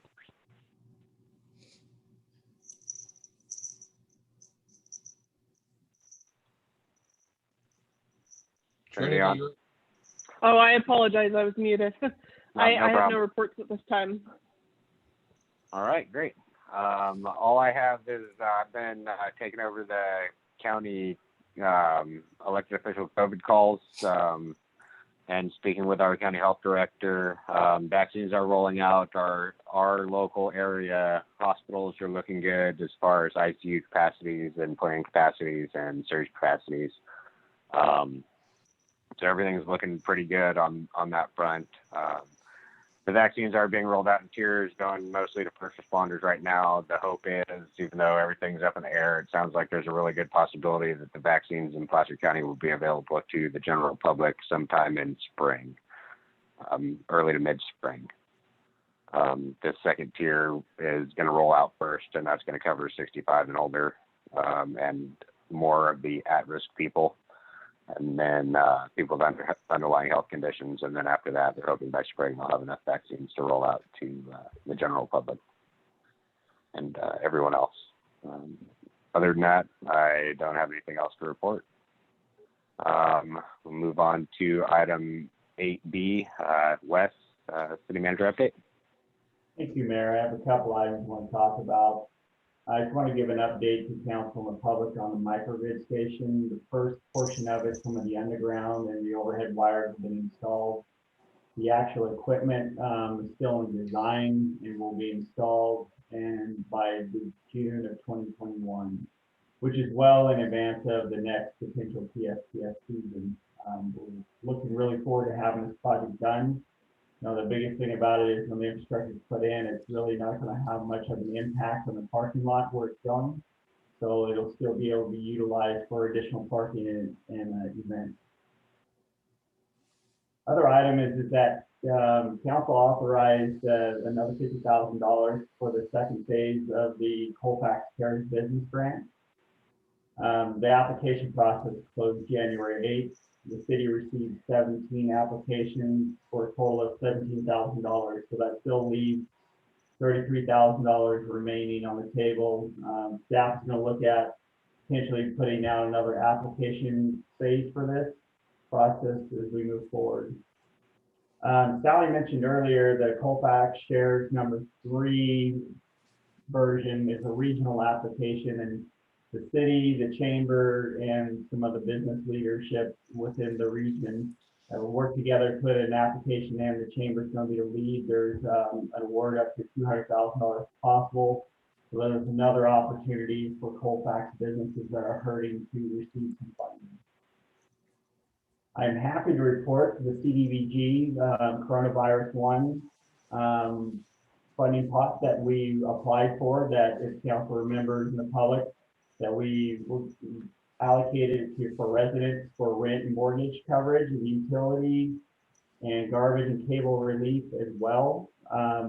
We just received the official award notice today. I mean, it took 2 months for them to get it there, but we got a few more steps to go, but we should be able to hopefully get some information out to the public for how they can apply, hopefully in February.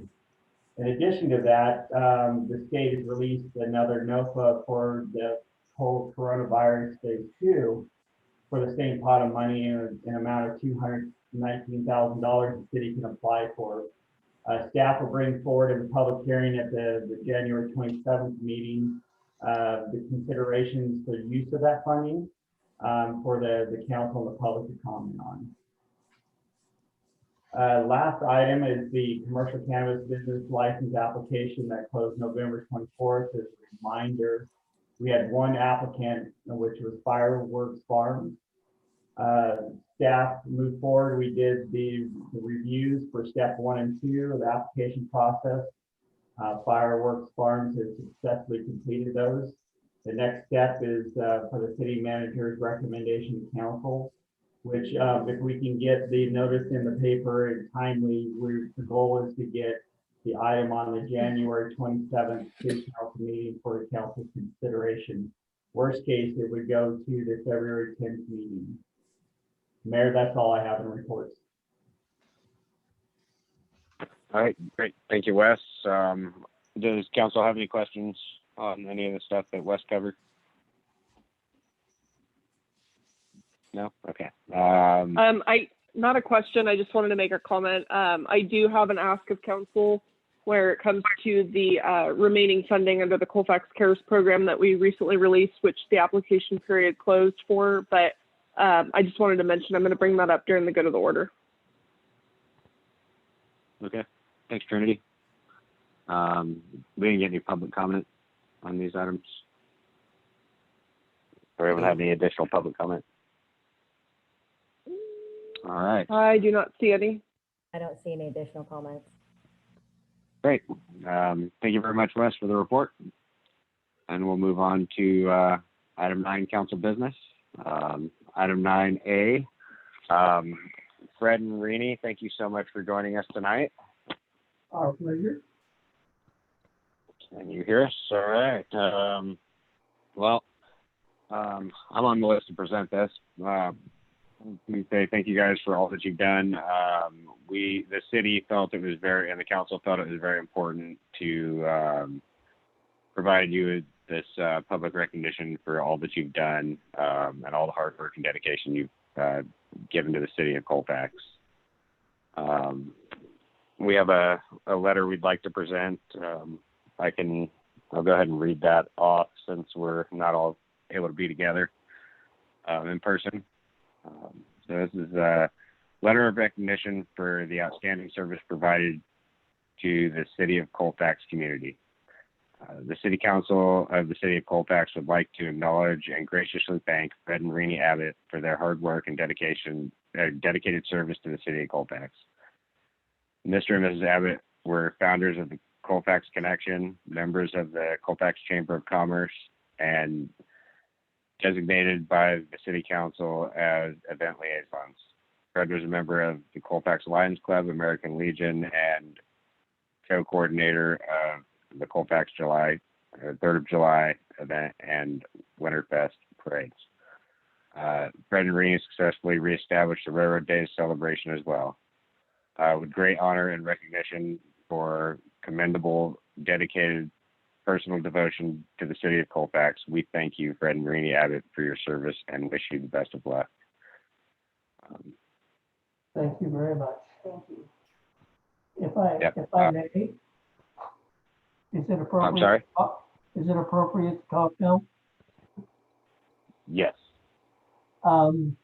We appreciate the letter from the council. Thank you very much. As to Railroad Days, we are currently in planning for 2021, September 18th and 19th, of reestablishing Railroad Days this year. Nice.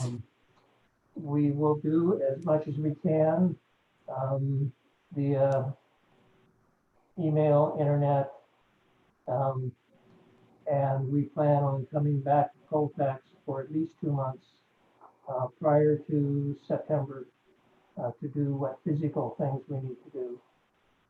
In addition to that, we would love to have some help from the community and anybody that would like to volunteer to participate in the planning and organization of the event for 2021. Please get in contact with us. We still have the Colfax Railroad Days at gmail.com. My telephone number is also area code 530-401-7760. And Rini is 530-401-7761. And we're underway, starting right now. Yay. So keep your fingers crossed. Thank you. Yes, thank you both very, very much. I'm very excited to hear that you'll be continuing Railroad Days this year. Hopefully we can get past everything and have the event.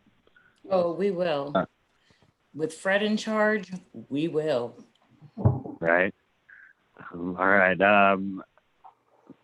Is there, I'd like to open it up for council comments, Joe, do you have any comments you'd like to make? I just want to thank Fred and Rainey for just all their help. They were an absolute joy to work with in the past, and I hope to have some more fun in the future. Thank you, Joe.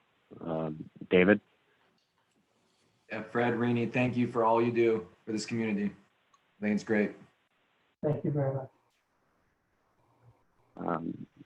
We Marty? do have one public comment from the Colfax Chamber of Commerce, just saying congratulations, Fred and Renee Abbott. Thank you very much. Marnie, would you have a comment? Just congratulations. Thank you for everything that you guys do. You guys were my first supporters and kind of guided me through this process. I can't believe that it's been 4 years. Really looking forward to Railroad Days. Put me in the loop with the email, and then I'll add a couple other emails too, that I have some people that, you know, want to work with the legwork. Okay. Sure. Thank you. Thank you, Marnie. Trinity? I just wanted to say thank you to you guys. You know, there's not a lot of people out there that, you know, have life things happen and would have to move a couple states away and would still be this committed to the town they call home. And, you know, Colfax, I think it's hard to truly appreciate what they have. I mean, you guys are an absolute gem. And, you know, anyone who says thank you, I don't think thank you is enough for all you guys do for this town. Thank you, Trinity. Yeah, thanks, Trinity. I definitely agree. This town, you'll be sorely missed in town. And it won't be the same place without you guys. And we really appreciate everything you've done. And I wish we could do this in person and thank you in person, but I'm glad you're at least able to be here virtually with us. We look forward to seeing you all in a few months. If not soon. Great. Coincidentally, when it gets hot here, we'll be there. Perfect. There you go. Excellent. We can't wait to see you again. Were there any other comments, staff, or any public comments? None on Zoom. Okay, great. Thank you, Fred and Renee, again very much for everything you've done, and we'll be sending this out to you shortly.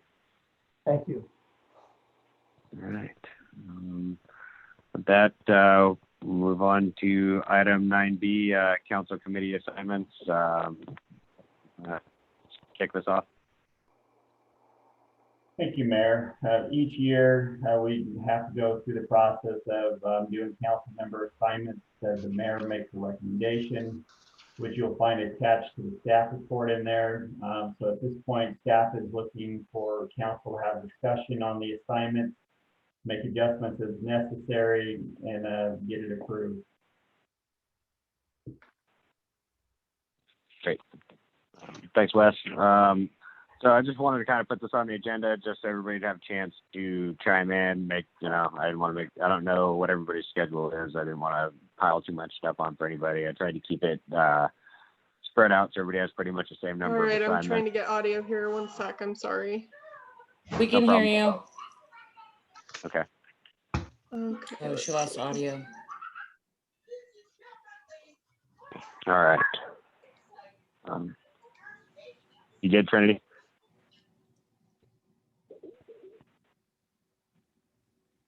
All right, I can hear again. Can you hear us now? All right. Yes, I can hear you guys. Great, Sorry. great. Perfect. So like I said, I just wanted to give everybody the opportunity to discuss if anybody needed to change assignments or anything like that. It didn't sound like we had a whole lot of comments back. I just didn't want to give anybody anything they didn't want to do or add too much stuff to it. Do we have the list? I'm just seeing the committee assignments. Do we have the list of where you assigned people? Page 120. There we go. There we go. There we go. Okay, great. I'm sorry, I can't see the presentation or anything. I'm just on call and I couldn't get the Zoom meeting to work. So I'm call in only. Sean, would you like us to read it just so that, you know, anyone else joining over the phone knows what we're talking about?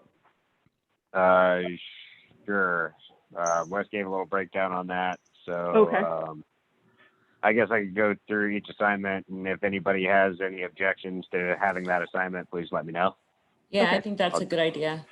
I'll break briefly and in between each, and somebody can chime in if they want to. All right. So for the Placer County Economic Development Board, I have Marnie Mendoza as the primary and Joe Fatula as the alternate. For the WACMAC, the Weimar Applegate Colfax Municipal Advisory Council, I have David Ackerman and Joe Fatula.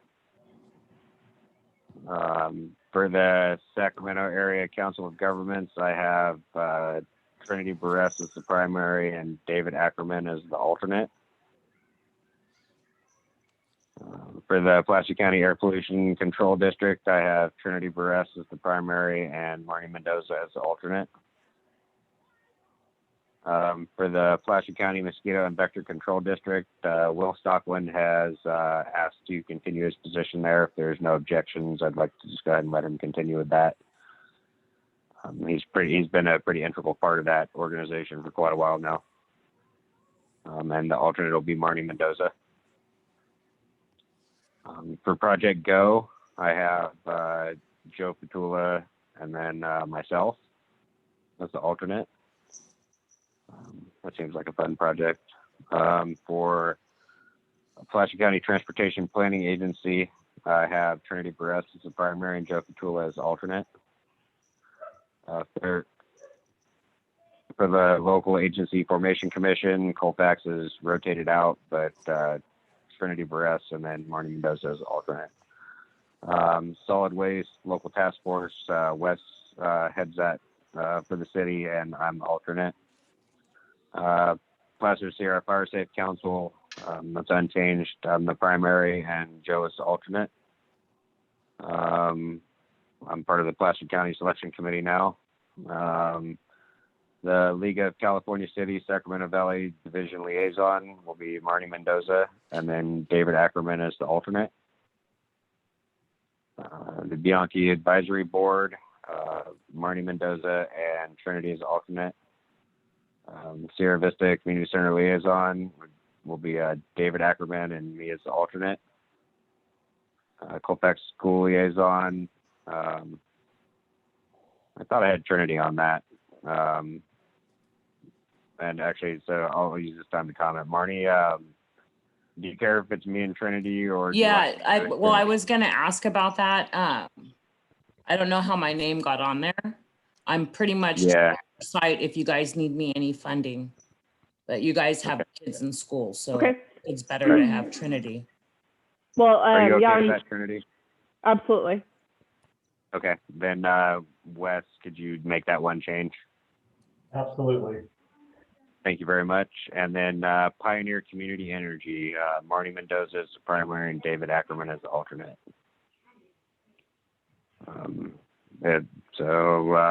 No objections for any of those assignments from anybody? One question, Sean. Yes, please. Can we get the meeting information and locations updated for where they're actually meeting now, since many of these are e-meetings? They're not actually physical meetings, just so we have this correct for the start of the year. Yeah, I'm sure we could do that. We'll see what we can get. A lot of these meeting places or these committees left their meeting places up and then they're just individually saying we're going to virtually meet or we're going to meet in person. So maybe we should just have a column that says currently what they're doing. Okay. Right. Wes, can you see if you can collect that information for this? Yeah, it'll take a little bit of work, but we'll get it. Great. Thank you. Was there motion to approve? But before Okay. you Move to approve. Hold on. Sorry. Mr. Mayor, this Nick, would be go the ahead. time to do the establishment of the working group for the mountain biking project as well. Yes. Mm. Yep. Yeah, so we do need to add that. Is anybody interested in doing the working for the mountain bike project? I've already kind of been involved in the project. Sean, can I make a suggestion? Please. So because of where we are with the skate park, would it, and Mick, you can pipe in if this isn't acceptable, but would it be acceptable for us to form a committee for the skate park and a separate committee for the bike park, just so that we can make sure we've got kind of some equal nose to the ground effort on both projects? Sure. Because if so, I would be happy to participate on the skate park one. If two other council members want to participate on the bike, then maybe one other council member could participate with me on the skate park. I'll go on the skate park with you, Trinity, since I've been on it forever, it seems like. Okay. Sounds good. David, I'm gonna suggest maybe you work on the mountain bike one. Joe, if you want to work on it too, that's fine. If not, I've already been involved in it. I can. Yep, I have no problem. I'm sorry, what, Joe? I have no problem with that. Okay. Right? So myself and David. Yeah, are you guys okay with that? Yep. All right, great. Then we'll go ahead and set up both of those working groups then. If we got to do that by motion, Nick? Yeah, just do that by motion approving this with the changes that have been suggested by council. All right, great. Then I will ask for a motion to approve item 9B with the changes recommended by council and the addition of the two new working groups. So move to approve. All right, so Marty got it, and then Trinity second. Okay. All right, Madam Clerk, could you do a roll call for approval? Councilmember Mendoza, Aye. Ackerman, Aye. Burris, Aye. Petula, Aye. and Mayor Loman. Aye. Thank you very much. All right, we'll move on to our final item tonight, item 9C. This is a discussion regarding our 2020 ISO rating. I'm going to kind of kick off the presentation here, just kind of give a little bit of background. So I wanted to, since Joe had brought up questions about the ISO rating and the document, how we got there, what it means, I wanted to make sure this document was provided to the council and to the public, so that we're super transparent, everybody has the same information. And I just wanted to kind of give a little bit of background on the document. Right now, hold on one second. Sorry, I got to pull up my notes. So, and Chief Egan, at any point, feel free to jump in here as I'm running through my bullet points. So basically, this document is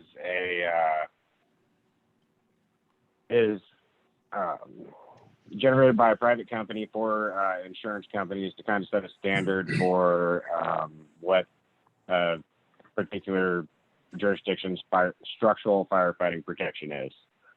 It's written by ISO, and they are a company out of New Jersey, and they basically take all this information in this packet and assign a public protection classification to each jurisdiction. This document is strictly regarding structural firefighting capabilities and the ability to defend commercial and residential structures within the city. Let's see. So one thing this document can mean to our community is we're scored on a 1 1 to 10 rating scale, 1 being the best fire protection classification, 10 being the worst. The city's currently sitting at a 4 right now, with a total score from 1 to 100 of it was 60. Sorry, trying to do this on 3 devices. 65.8, I believe. I think it's 65, Sean. Yeah, 65. So that's pretty good as far as that's in the top 25% of fire departments in this that participate in the ISO. But we do have room to improve. I just kind of wanted to point this out that for our area, this document might not have as much weight for insurance companies as far as determining our protection classification and what their ability to insure us or their willingness to insure us is. Unfortunately, because we're in the foothills and the mountains and the wildland urban interface area, a lot of insurance companies have basically drawn an arbitrary line on the map at 1,500 feet and said anything above that is high risk. So they're not necessarily taking this document into full consideration when they plan our rates or plan on whether or not they're going to insure homes and businesses in our area. We do have the ability to push that with some insurance companies, and more on a private level with individual, they can use this document and hopefully use it to get a reevaluation of their insurance rates based off of it. I wanted to highlight some of the numbers in the document. They have several different classification areas, emergency communications, the structure and equipment of the fire department, and the water supply. And then they have a community risk reduction based off of a lot of those components, how they play together. For ISO rating, we scored pretty much top marks for our emergency communications, which we received that through our Gloucester County agreement, and that's covered under the Grass Valley Emergency Dispatch Center. So these are all basically, all the numbers in that classification are based off of what they're providing for us. The fire department classification, we score very well for our engine companies, and the amount of water, basically what they're looking for is the amount of water and the amount of pump capacity we have to bring to a fire. So we scored very well for that, 5.75 points out of 6. Same thing with water. I'm sorry. What was? Is there another comment? No. Okay. All right. Sorry. We also scored a little bit more than halfway for our water supply system. It's a pretty good score. That's going to be something that's going to be hard to change, at least in that aspect of it. Upgrading some hydrants, and when Placer County Water Agency gets around to building our new water treatment plant, which they have in their 5-year plan, that could definitely end up helping that score. But I wanted to highlight a couple of areas that this rating metric showed us to be a little deficient in, probably where we have the biggest ability to gain points in this document. Because I guess our overlying goal would be to increase our score and get a better rating of a 3, which seems like it'd be pretty easily attainable, or even be able to obtain a 2, which would take some investment, but would be something we would have the ability to do. So just some of the lower scoring areas. Our biggest hits on this document, I know everybody got a chance to look over it, but our biggest hits were credit for company personnel. So having these low staffing numbers, volunteers are considered a lower number of response. So it takes like 2 volunteers for every code.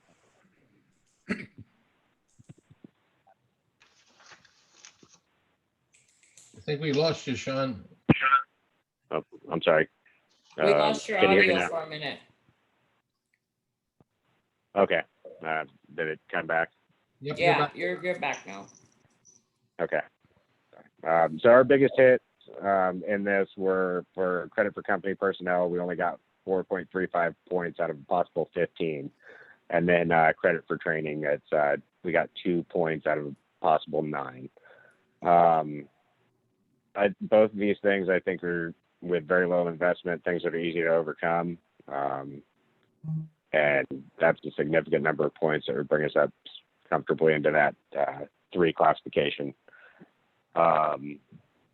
So looking at things we can do as far as the training, we've with the addition of the Target Solutions training and all the other programs that Chief Egan and Cal Fire have been working on with us, I think we'll easily be able to obtain the individual training requirements that they want and have those properly documented so that it'll be easier to increase that.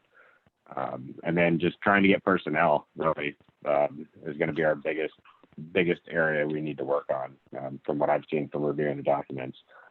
But I really just wanted to kind of give a little brief introduction of these documents, kind of mention what I've seen, and then I can turn it over to Chief Egan if you have any other comments or anything you'd like to add. This would be a great time. Mayor Lohman, I'll go ahead and just talk about a couple things if you don't mind. And thank you for that presentation, and good evening to all the members of the City Council. Again, Brian Estes, I'm the Placer County Fire Chief, Cal Fire Unit Chief. You know, Mayor Lohman was right on track with the description of the ISO document. I think one thing that is important to realize that he did mention was, you know, that ISO is just one measure of insurance rating that is used, you know, in regards to the rates as it directly relates to fire protection services in a community. Obviously, with the advent of the fire hazard severity zones and the impacts to residential insurance in the past few years, that could be a contradictory or a battling issue with ISO. But ISO does deal strictly with the structural component. And I think for the city of Colfax, it probably has a bigger impact to the commercial areas and the business areas of the city. I did want to mention, Mayor, that we did have a chance to chat with ISO earlier this week, myself and some of my staff, and not the field rep who did the evaluation of the city of Colfax for the January 2020 results, but we did talk about a few things, and a couple things that I believe that are not mentioned in the current report that I believe could bring some enhanced rating levels to the city of Colfax is I believe there was an inaccurate reconciliation of the number of staffed personnel and staffed engine companies that are provided through the Placer County Fire Department Cal Fire Station at Station 30. As you said, the volunteer firefighters are very important, but they receive a little bit lower grade. It did reference assisting agencies such as Chicago Peardale and Placer Hills Fire Protection District. But our indications or our research show that that current report was not showing the most relevant paid engine companies, which sit right across the freeway from the city, obviously. And as you said, some of those elements that they gather their data from include water supply and engine companies, et cetera. But the real mark for them is looking at the number of people. And so the more people that you have in an actual suppression capacity on the fire ground, not including command and control, but actual working firefighters on the fire ground, that greatly enhances your credit rating. And I think that by properly documenting, including that in peak fire season, there are 6 personnel assigned to the total of 2 engines for a total of 6 personnel at Station 30. And in the wintertime, a minimum of 2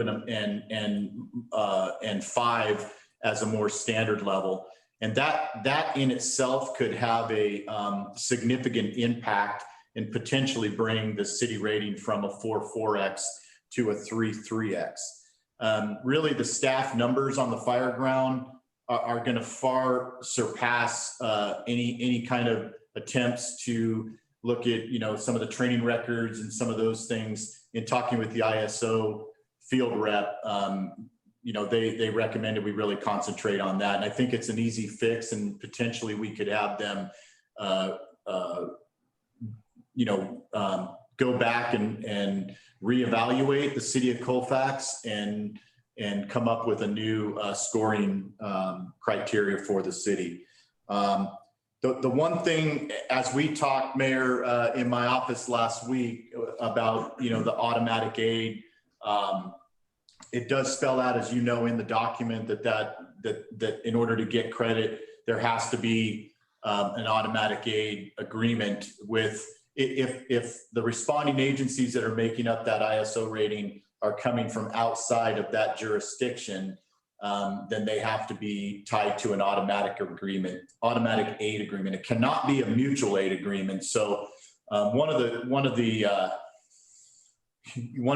challenges we have in Placer County is we have different dispatch centers. And so when one dispatch center, when Grass Valley is transferring a call to PCSO, or PCSO is transferring a call to Grass Valley, or Roseville is transferring a call to PCSO, that constitutes, as you well know, mutual aid, not automatic aid. The fortunate thing about City of Colfax is that being part of the Grass Valley Emergency Command Center, Placer County Fire Department, that constitutes automatic aid. However, I think it is important as we move forward with looking at the renewal and getting more in detail on the nuts and bolts of the agreement, that it's imperative that we spell out that auto aid agreement and get a written agreement in place, because currently right now that does not reside as part of the current fire protection agreement. So I do believe there are a few adjustments we can make. As you know, and as you stated, the emergency dispatch center criteria is a big part of the positive scoring on this document. Again, that's not spelled out in the current agreement as it sits. And so that's another thing I think we really need to work on, so that we can move forward, reevaluate, or have the ISO rating rescored. And I feel very confident that we could bring the city of Colfax from a 4.4x to a 3.3x. In full transparency, and in talking to the field rep from ISO, there will be a reduction potentially in some premium insurance premium rates in that, but I don't know what that would be, and it may not be monumental in nature, but I think if there is a potential for a reduction, we should take every effort to make that happen for the city. Anything to add, Chief? No, that was perfect. Okay. This is Joe. Could I ask a question here? Please. So if I was to look at this scoring system they have here, is it possible to do an analysis that says, what would it take for us to get to 100%? Just so we can look at and say, here's the cost of what it would take. For instance, if we lost about 15 points on the water supply system, what would it take for us to solve that problem to get to 100% in that area? Or in the fire department area, we lost about 23 points. What would it take for us to get to 100% in that? I mean, it might be something that we could convert into dollars in a sense. And if that would have, if we dramatically improve, like from where we are to like the best, I got to believe it would have some effect on insurance companies And if we could show a rate improvement for the average customer there, it may be that we're in a position where we could get a benefit here that helps the whole community at a cost. Yeah, yeah, Councilmember Fatula, I agree with you. I think that I think in full transparency, you know, when you're looking at what I would call rural to, you know, suburban fire departments across our region, when you're in the 4.4x or the 3.3x arena, that's actually very good. To give a comparison example, there's a very small percentage of fire departments in the United States and specifically in California that would ever be able to reach an ISO class 1 rating or even a class 2. And those are very metropolitan areas like City of Los Angeles and that. And I think the notion you talk about is excellent, and we should evaluate every opportunity to lower our ISO score. But I also would want to just be realistic and transparent with you about, you know, where we're going to be able to end up realistically, and the great service that is provided, you know, between the county fire department, City of Colfax volunteers, and by constituting a drop from 4 to 3, I think we really would see some real benefits to that and a monetary value. Yeah, I'm not disagreeing with that at all, but I have no feel for what it would cost for us to get to, say, class 1. It may cost, you know, $100 million, in which case we could say just the back of the envelope calculation would say it's not viable. But maybe to get to class 2 would be $1 million. And we might say, maybe we should be going after the right grants to try to help make us the model city for the Sierras. Joe, I just want to chime in here. That's an excellent point. The great thing about this ISO document and this process is they spell out for us when we do these evaluations. They provide us all the forms they want us to fill out, and ask for all the information they want to make this determination. So it's very transparent on their end of what needs to be done. Even in the scoring system, just on this review, it's not quite as transparent, but the forms specifically list the types of training, the equipment they want to see, the water pressures they want to see, the types of hydrants, the fire flows, all that. And I think it'd be pretty easy to dig through those and say, we can improve here, it's going to cost this, and do that. That takes some work to get that fully vetted, but it is a possibility. And we could say, what does it take to get to a 1? I don't think that would be feasible for us, especially with our water system. That'd be the hugest hurdle to get to a 1. With just some minor changes, I think we could easily slide into that 3 position and be comfortably in there. And with some more significant changes, I mean, it'd be possible to get to a 2, but that would be the water system that's holding us back, probably.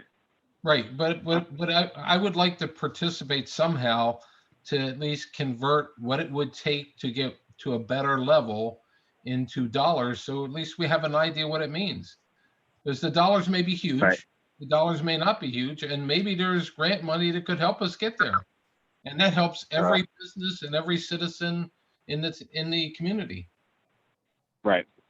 Would that be something that council is interested in putting an ad hoc committee together? I'd definitely be interested in being part of that. And it sounds like Joe has some interest too.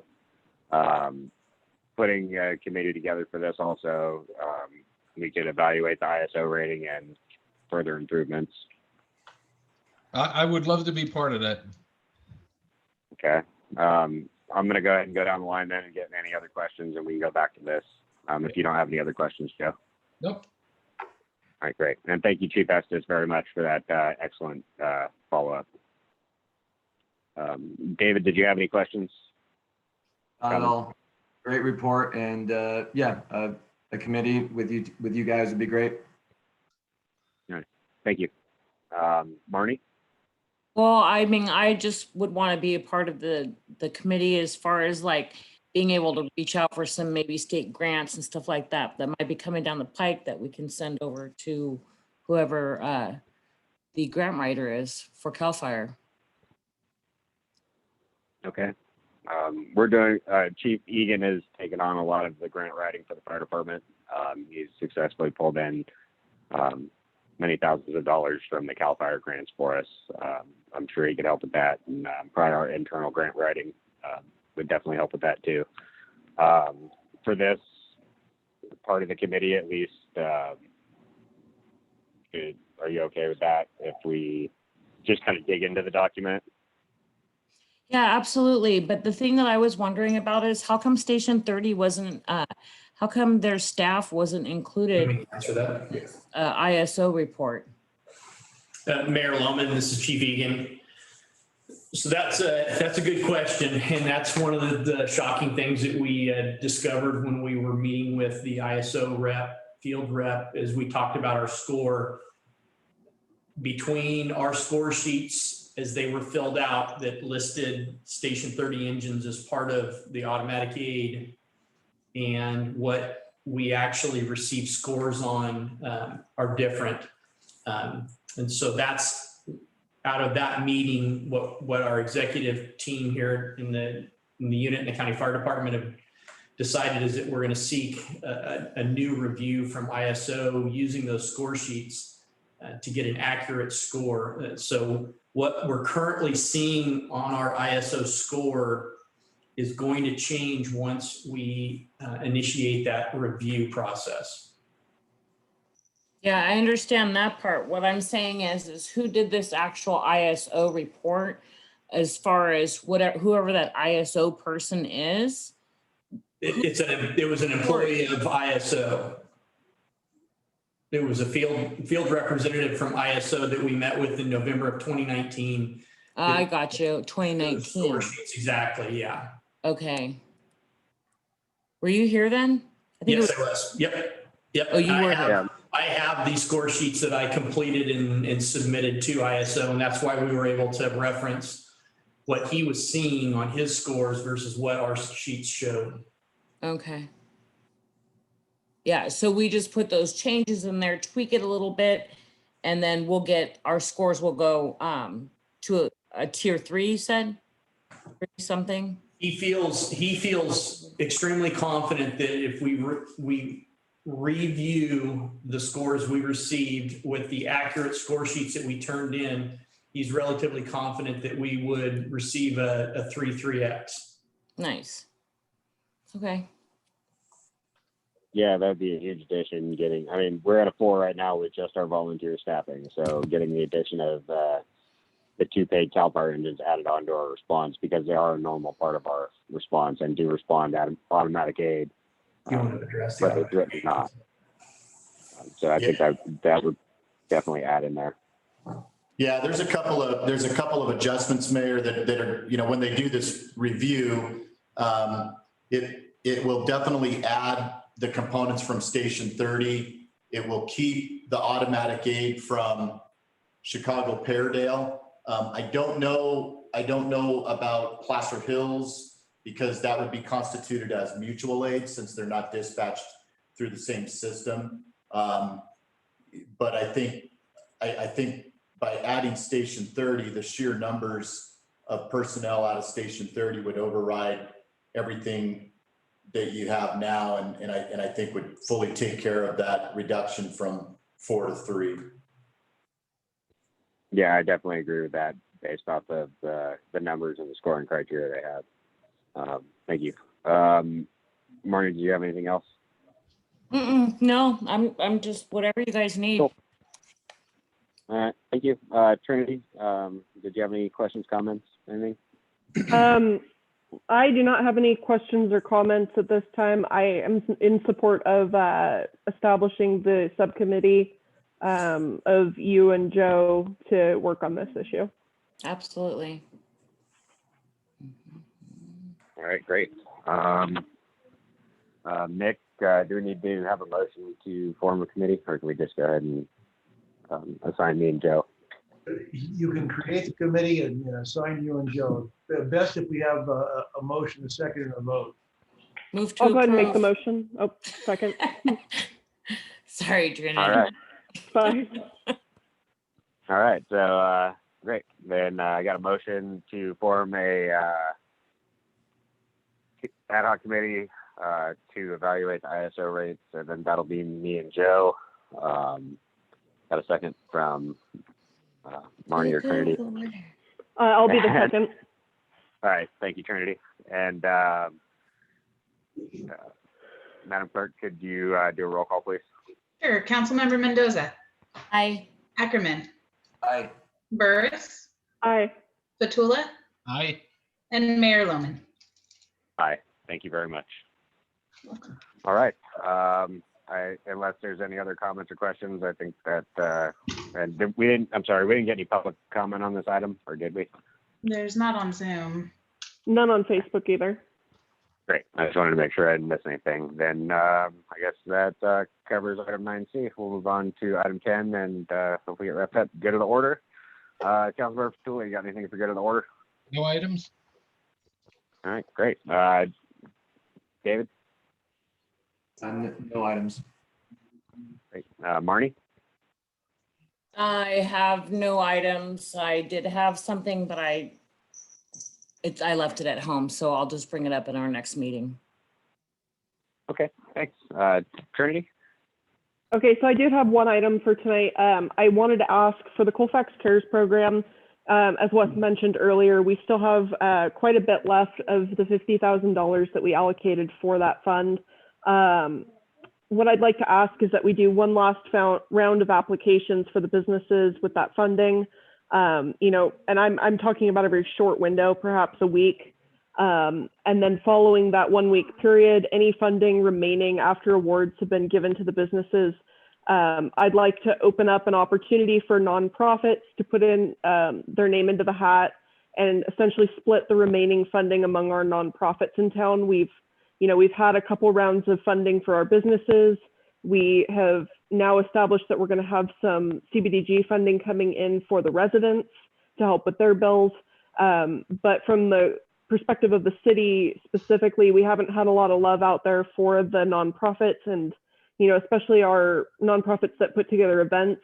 They've suffered pretty dramatically this year, I should say during 2020, when it comes to fundraising and the things that keep those programs going. And so if everyone is amicable to that, that's what I'd like to do. I know we probably can't make a decision tonight during good order, but if everyone's open to discussing it at the next council meeting, that's what I'd like to do. Maybe Mick, you can advise. Yeah. Trinity, could I chime in really quick? I'm sorry, Mick. Trinity, I'm going to send you over some state funding that's come for nonprofits. So I'm going to send some of that over to you. Yeah, I'd appreciate it. And it's all with the chamber, but I didn't think about the two not being linked, considering businesses and the nonprofits. So yeah, Amy sent everything out over from the chamber, but I don't know if the nonprofits were included. So I'll make sure that you get that state funding, because I believe it's open till the 16th, like Sally said. So I'll make sure that you get that so you can get it out to your people. And sorry about that, Mick, go ahead. It's okay. I was just saying this is good of the order, so you can't make any decisions tonight except to put this on a future agenda. Okay, thank you, Mick. Yeah, and I appreciate that, Marnie, too, with the state funding. And if anything you got from me that I can share, with our organizations, I'd appreciate it. I just want to make sure from a city perspective, if we do have additional funds left over from this round, we have not specifically had a program through Colfax, the city specifically, for the nonprofits. And so that's where, I think it would be appropriate that once the businesses have had an ample opportunity to apply, anything left over, I think splitting among the business or splitting among the nonprofits, that put their name in the hat, I think would be appropriate. Yeah. So Trinity, so with this particular funding from the state, it is allocated specifically to nonprofits. So let me get this to you, and then whatever funding from the rest of the. They spell it correctly? Yep. Okay. Beautiful, thank you. And do I have support from the rest of the council for us to agendize this for the next meeting? Yep. You have my support. Yeah, I think that's a great idea. Excellent idea, Trinity. Thank you. Sounds like you got support. Thank you very much. That's the only item I had for tonight. All right, great. I only had one item, and I'm hoping to put it on the next council meeting agenda. So as I think Chief Egan mentioned, our CAL FIRE cooperative Placer County administrative agreement is coming up for renewal. It's a 3-year agreement. So next meeting, we'll probably look into presenting that document and either the next meeting or the meeting after, and then by setting up another committee to discuss that contract with the involved parties. Sounds good. If there's Sounds good. No. Wes, I have a question. Go ahead, Marty. Sean's the mayor. Does he need to go through the good of the order? Can he just put that on the agenda? Well, it's really, kind of the council's discretion to put items like that on the type of the agenda. I think it's the appropriate forum and get it order to get council support to do such. Okay, well, you have my support, Sean. Cool. I just wanted to throw that out there so everybody start thinking about it. Shift bar or something. Sounds good. Thank you. Enter. All right, great. If there's no other questions or no other public comment, then can I get a motion to adjourn the meeting? Motion to adjourn. Sean, And, Sean, all right, Tim, I think. Yeah. Oh, I'm sorry. Go ahead, Tim. hey, sorry for right at the end with the public comment, but all I want to do is definitely show our appreciation for the time and effort that our council members put in. I know this is basically a volunteer position, and just to thank you guys so much. Obviously, you showed how many different committees that you attend and deal with, and that takes up so much of your time, and it's greatly appreciated. Also to the staff, the city staff appreciation. I know Shauna Stahl and Wes trying to work through this viral and the meeting and putting through all this and your time and effort. I do understand it's kind of short staffed, but they definitely do a great job. And yeah, just for you guys doing your due diligence. Usually this time of the at the end of your sessions, you close the session and we all kind of stand around and talk to each other. And hopefully through the due diligence of our city, we're going to be getting back to that shortly and be able to participate at the at the city office and city hall to get back together. So I appreciate all your help. Thank you so much. Thank you, Tim. Yeah, I definitely hope we can get back to our in-person meetings very soon. And with the restriction levels changing, hopefully we'll be able to do that in the next few meetings coming up sometime. And I just want to say one more thing. Huge thank you to Amy Lynn for helping us out tonight and with all the other help she's been providing. Pulling double duty as the Auburn clerk and the assistant clerk for the city of Colfax. Thank you very much, Amy, for your time and help. Absolutely, my pleasure. Thanks, Amy. I'm muted if you wanted to speak up. Mayor Loman. You're not muted. Yeah. This is Chief Estes again. I very much apologize. I was trying to get unmuted there before you left the ISO item. I do not mean to come in behind all the city council members, but I did have, I did invite Supervisor Gustafson and our CEO for the county, Todd Leopold, I believe are on. And so obviously wanted to allow them to chat a little bit or to make any comments if Supervisor Gustafson did regarding the ISO ratings. And then maybe just a request to you and to Councilmember Fatula that I think the ISO ratings and the renewal of the agreement are tied in pretty closely together. There's a lot of things in order to look at a decrease in an ISO rating have to really play out with the contract renewal. And so maybe just a thought to combine them into one ad hoc, as we talked a little bit about, just to try to make it as efficient and as effective as possible. And I'll just leave it at that. And I don't know if Supervisor Gustafson is still on and unmuted, but wanted to leave it to her. Both her and Todd were on the meeting, and I believe they dropped off when we were getting to the adjournment. Okay. Sorry about that. No. And thank you, Chief Justice, for Yeah, getting Sean, back. that would have Sorry. been good to know in the beginning. It would have been good if we knew that. Was she on Yeah, I had all or I had just no for idea. that one particular item, Amy? I saw her name for a few items. She was there. Really?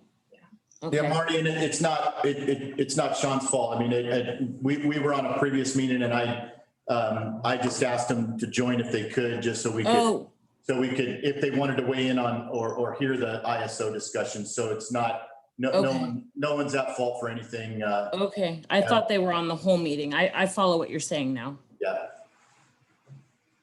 Yeah, sorry, I was unaware that they were on. I definitely would have reached out. But I definitely thank them for their time. Yeah, and thank you for inviting them on, Chief Estes. Yeah, thank you, Chief. All right. With that, if we don't have anything else, all right, then I'll ask for a motion to adjourn. Motion to adjourn. Okay. Okay, I'm going to be the second. Apparently, I'm That's just what I was competing all night tonight on motions. Trinity, I just wanted one. Yeah, no, give it to David. All right. Motion to David, second by Trinity. All right. All in favor, aye. Aye. All right. Thank you, everybody. Good work tonight. Have a great night. Good job, Sean. Thanks, everybody. Yeah. Thanks. Bye, guys. Talk to you soon. Bye. Bye-bye.